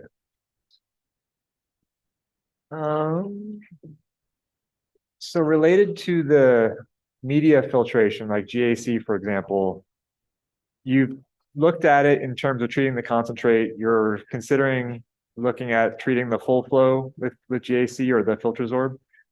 What's the basis for thinking that might be a better option to do like the full flow versus RO concentrate? I'll start there. Am I good? I was thinking when it comes to that fit for purpose water quality. So establishing the, maybe 2 different water qualities. So you'd have water that went through reverse osmosis, and then you also had a water that did not go through, that just went through the granular media. So if that's the irrigation supply, if that's the industrial reuse supply, that you wouldn't have to go through the reverse osmosis and just treat it through the granular activated carbon. So just to get that data point so we could see the difference between the 2. And if I could just add to it, I think, we're testing it as an either or. I think it could be an and in the future. The question that phase 2 will allow us to answer is there a benefit in the RO sizing and operation to having the big GAC, as I've affectionately referred to it, but the full flow granular media contactor ahead of RO? Do we see higher performance or lower, sizing requirements for the RO if it's preceded by GAC? And then similarly, I think we have the information now on the side stream GAC that is showing, there were some operational challenges, but I think good performance for that on the side stream. So perhaps it's both, but really the question is where does it make the most sense in that final treatment train? As far as why, I don't know that I have answered your question now that I think about it. So I think the why comes back in part to the fit for purpose, and then again, and seeing what is the performance and does it make sense to use these treatment tools in different locations. And there's been a lot of work in California. This is more for direct potable reuse, but looking at GAC downstream of RO to remove low molecular weight compounds, a lot of the compounds that you're running into problems with. Have you guys considered looking at GAC treatment of the RO product water? Yes, we've certainly thought about that, but given that these locations of where we're looking now on RO concentrate prior to the RO is where there really isn't much data produced, but there's we have good confidence of that getting a good PFAS removal on the RO permeate, or I'm sorry, of contaminants on the RO permeate. That wasn't added in, that we had to be selective about where we went. And so we picked where we thought we would get the best purchase, but certainly in follow-on activity, if we wanted to look at that for full scale treatment, there's a lot of also like RSSETs and other things that we can do at bench scale to enhance the data set should that be needed. You just said a combination of letters. Oh, I'm sorry. Thank you.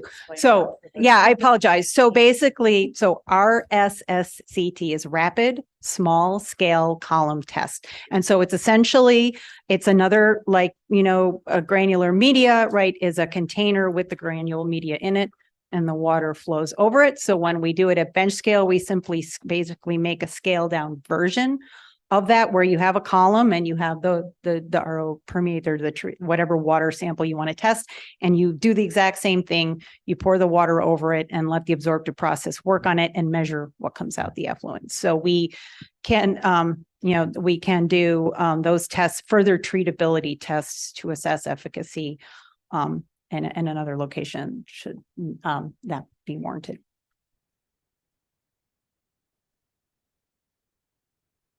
Guys, anything else? You good? I can ask one more.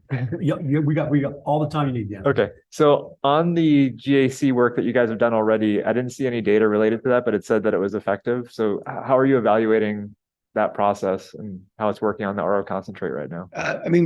We have all the data. We didn't show it, but there is a whole full data set on that particular spot. So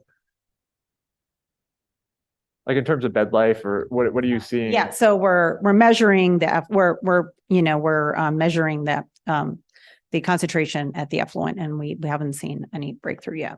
Okay. And so obviously you're correct. We're looking at what's the total volume of water through, so that we can look at the over the lifespan of the media of like how much water has it treated over time to get a feel for that as well. Okay. I don't have anything else. I'm good. I have one water quality question that I didn't ask earlier, and it's you showed, and you may not know this yet, but you showed when you changed out the operation of your RO system, to address fluoride, and you saw a good reduction in fluoride then with your changes.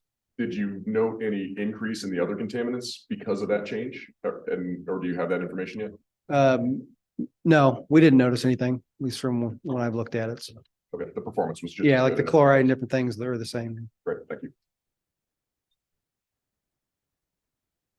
John, Ruben, good. David, I think you had some questions on the water quality piece, so we'll go to one of our online experts now. Sure, I'm happy to ask a couple of questions. First, I was wondering about the likelihood that it seemed to me that UV-AOP would oxidize any of the isopropyl alcohol to acetone, or would do a pretty good job of moving that oxidation along. And it seemed like it was showing up in some of your data too, that was happening. So I'm wondering if it makes sense when looking at biotreatment to have or use some sort of UV AOP prior to biotreatment to convert the isopropyl alcohol to acetone. And had you thought about using putting the biotreatment in some other location rather than just on the initial raw water?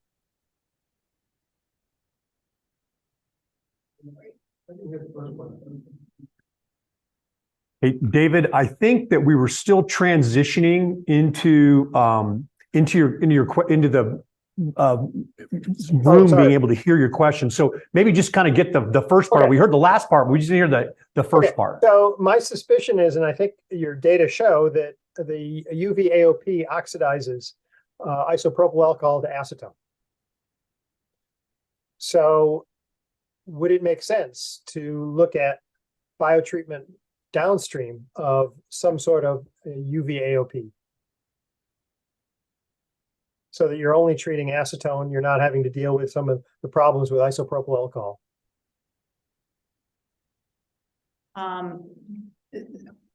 So let me just repeat the question, David, because we were going back and, you're coming off mute to make sure we didn't miss it. So so just correct me, whatever part I didn't get, clearly understood.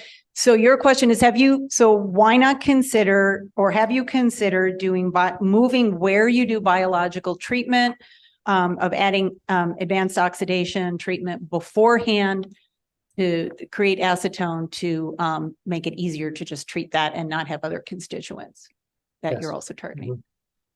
Yes. Yes. Okay. Yes. So we selected so let me just kind of break it down into a couple pieces. So we selected the front end for the biological treatment, and part, right? So there, it's the easiest place to treat it. You want to treat it before the RO process, for example, because the nutrients and things that are also in the water, the nitrogen sources, of phosphorus sources, are also food for the biological activity, so that if you don't want to have to add the nutrients for that, and also can potentially get some good treatment of those as well, so that reduces the load of the concentrate later. So that provides a benefit. Also, the other concern there would be if we put advanced oxidation before and on the front end, because there's a really high, a significant level of total organic carbon. It's above 10 milligrams per liter. There's a pretty significant alkalinity as well. And so the scavenging effect of those contaminant, so those are so when you do advanced oxidation, just background for the people who aren't familiar with this technology, is we're oxidizing our target constituents, but there are also other things in the water that will react with the oxidants that would degrade the acetone or the IPA, for example, that will also consume it. So we'll have that consumption as well. Also, the concentrations are high enough that we wouldn't typically want to, that we would want something like a biological process where it's much easier to take them down to a much lower concentration before we treated them with advanced oxidation. But we will look at seeing a little bit with the advanced oxidation process on the back end, if there's anything we can do, tweaking the dose and tweaking oxidant concentration to see if we can enhance removal. Does that get to it? Okay, yeah, sure. No, I appreciate that. Let me also ask, if I could, what was curious about your reasoning for going with UV peroxide as the AOP? Okay, they're giving me a thumbs up. So UV peroxide is a pretty typical oxidant, and there's a lot of it's well used, and it's also just simply hydrogen and oxygen products. So, but you're going to have Breakdown. probably quite a bit of peroxide. But it's left over. it's just a standard well-proven oxidant. Yeah, it is, but okay, thank you. You'll have quite a bit of hydrogen peroxide left over, I presume. Oh, sorry. Yes. So other options might allow you to avoid the problem of excess peroxide in the treated water. We manage the peroxide. Sorry. I apologize for that. So yeah, how would we, so we would, yeah, the residual peroxide would be quenched. You could quench that either, with addition of something like sodium bisulfite with a chemical, or you can just put it through GAC. And that's actually a catalytic process where the GAC just encourages the peroxide to break down into oxygen and water. Right. So it adds another process that you need. Yes. Sorry. One's patience, this is hard. Yeah, we appreciate. Shannon, do you have any questions? I do. Can you hear me? Okay. So I know the goals aren't necessarily to look at your pilot with respect to pathogen reduction. And I'm just building off of some of the questions that Dan asked earlier that I didn't get a chance to ask. And I know that you mentioned that you're still monitoring, right? And you mentioned some of the viruses, you mentioned crypto and Giardia. But because they're anticipated to be really low concentrations in your source water, regardless of that monitoring that you're doing downstream within the pilot or treated water, they're probably not going to be appropriate based on your limits of detection and the volumes of that water. So because of that, it would be great for us to provide you guys some recommendations or talk a bit more about your sampling strategy, just to get a better handle on the efficacy of your pilot with respect to some of those target microbes and how you would go about setting up a sampling program to evaluate that, just considering that your naturally occurring organisms are just going to be so low in your source water, they're not going to prove your efficacy. And I think related to that, a lot of the work that Dan and I and others and some of these NWRI panels have done have pretty heavily focused on challenge testing and what that looks like. And so just wanted to give you guys an opportunity to comment on, is that in the scope related to some of the future for evaluations of your pilot?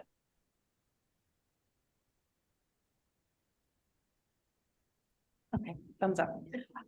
Yeah, thanks for that feedback. So I will say no, spiking or challenge testing is not included in our current test plan. However, a couple points that I should have made earlier when I was talking about Dan's question, that of course, once you sit down, come into your head, is we are doing, as well as doing the sampling, we're also doing all the standard monitoring that would be typical of like a potable reuse facility, with that same objective of monitoring log removal capability of performance of your system. That includes, on the UF, we're doing the regular pressure decay tests. It's the same as what you would do at a potable reuse facility. We're measuring conductivity and TOC on the RO, looking at that removal, reduction from what comes in to what goes out across the train, for verifying performance of the RO system and its ability not only to remove contaminants, of course, but also organisms.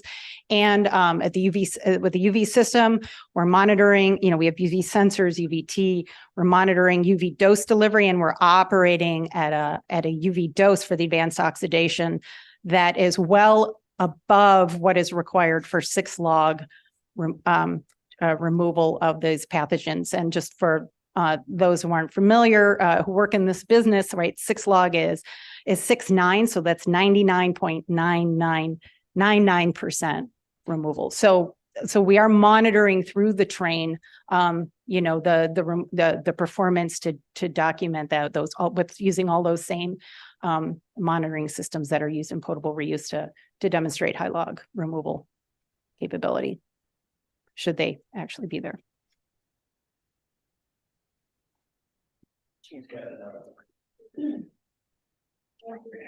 Am I good to follow up? Yep, cool. All right, so awesome. That's great that you're continuing to monitor those traditional parameters and surrogates, right, they're traditionally found in these systems. But again, I would just kind of echo some other sentiments that if there's any inclination that in the future you might go to a DPR or even an IPR path based on your community conversations that you're having, you might as well do it now, right? You're in this trial testing. You've got a lot of opportunity to be able to evaluate these systems and to design out your treatment train kind of appropriately. And I think it would be a worthwhile effort on your part and investment of some of those resources to do some of this additional challenge testing, perhaps.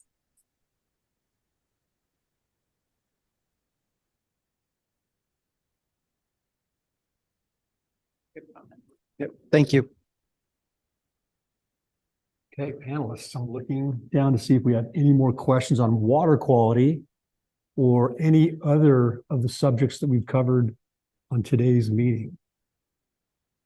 Just maybe, this is a little bit out of left field kind of question comment is, it's intriguing to me that you might use the water for irrigation in the Treasure Valley, given that we have, and maybe even for municipal irrigation, given that we have this kind of weird tradition of having separate systems coming into subdivisions already.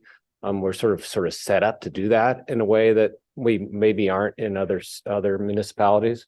And I just wondered whether you'd given that much thought at all. Yeah, and I think to me, it goes back to that highest and best use policy where industrial reuse and groundwater recharge are the priorities. And the reason I always throw irrigation in there, because to me, it's like even where Jasper is, like the grass around Jasper is irrigation to me. So I always throw it in there. But it's not obviously one of the priorities that we'd be looking for with the program. That's why I was throwing it in. I think given the complex water kind of system, if there were a multi-tiered, like if there was a benefit of doing that on a broader scale rather than sort of the laterals and irrigation distribution, but something bigger and different, I think that would require its own strategy as well. I think not just with communications, but also how does that link into some of the other water supply, water resource challenges or opportunities that's maybe not envisioned as a part of the highest and best use policy as it's laid out, but certainly has been considered in what that could look like down the road.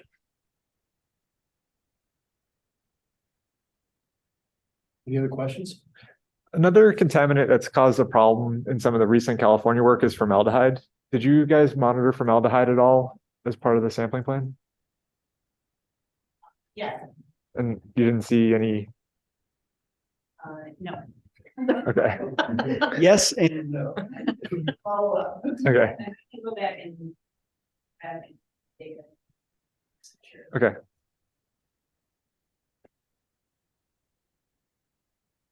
Okay, any other questions for the panel here? I'm not seeing any. Now I'm looking at my screen at Shannon and Dave. Any other questions from you?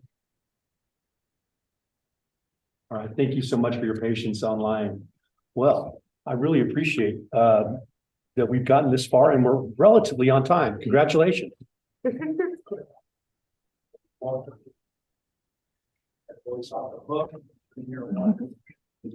Royce, Haley, great job. Before we go too much further, I want to say thank you to Greg. This has been a really interesting meeting from an AV standpoint. So Greg, Zoe, great job helping us produce this. I know it wasn't flawless. But I do know that we gave a great effort. There's a lot of planning going into it. This is a complicated thing to do. You think about the expectations that we have. Oh, yeah, we'll just have a meeting in Boise. We'll broadcast it around the world and everybody will be able to hear and talk just the way we always do. It speaks to the confidence that human beings have in the things that are meaningful to them. And I know that water recycling is meaningful to Boise. So what I'd like to do is say thank you to the project team for all the work. This is one of the, I said it's the first time I saw the project briefing for today. Is one of the best done project briefings we've ever seen. So well done. I appreciate your willingness to work with the End-of-Our panel. And one of the things that I want to say, I want to reemphasize before we let the meeting go, is that this was something of an experiment to have a panel in Boise this early in a project. The kind of experts or the panels we put together, initially just as their natural way of looking at the world. They want to get stuff done. They want to get right down to and they're probably ahead of where some of the project proponents are because of their experiences. So bringing a panel together at this point of project to make sure that the I's were dotted and the T's were crossed, the planning was done in a consistent, disciplined way with review from a third party, an independent third party, I think means a lot in terms of the confidence the citizens can have about the quality of work that the city's doing on this project. So with that, I understand that we're going to have some lunch here in a few minutes. That sounds great. I want to thank everybody who has come today. But when the lunch comes, are we going to share lunch together? We're not. So we're just going to go straight into a working session and we'll spend a couple hours. And what we'll do during this time is Mary has kind of a magic way she's been taking notes this whole time. And as we go through this, we'll start the process of writing the report. Then what will happen is the chair and the panelists will get together kind of offline and work through the process of kind of working it into a draft document. And then once all the content's there, Mary and the NWR staff produce the report, and then we'll have it to the city of Boise. Now, when we send these reports, they reflect the consensus findings and recommendations of our panel. You're not going to see a specific recommendation from one person or a minority report. If we can't reach consensus among the experts on a particular recommendation or finding, then that finding or recommendation will not find its way into the report. So we're going to produce this report, and at that point, we'll send it to the city of Boise, and they're only going to look at it for mistakes of fact. And if the panel has made an assumption that's incorrect, we want to fix that and make sure that we get our consensus findings and recommendations correct. However, if there are no mistakes of fact, then the city is free to do what they want to do with the report. There's no compelling force on any of these recommendations. But what you see today in the way that the city of Boise has responded to the first set of panel recommendations back in 2021, I think is what you're probably going to see throughout the rest of this project. So I would say that with that observation and with that reality, that I think you've got an incredibly talented and committed city staff that's growing.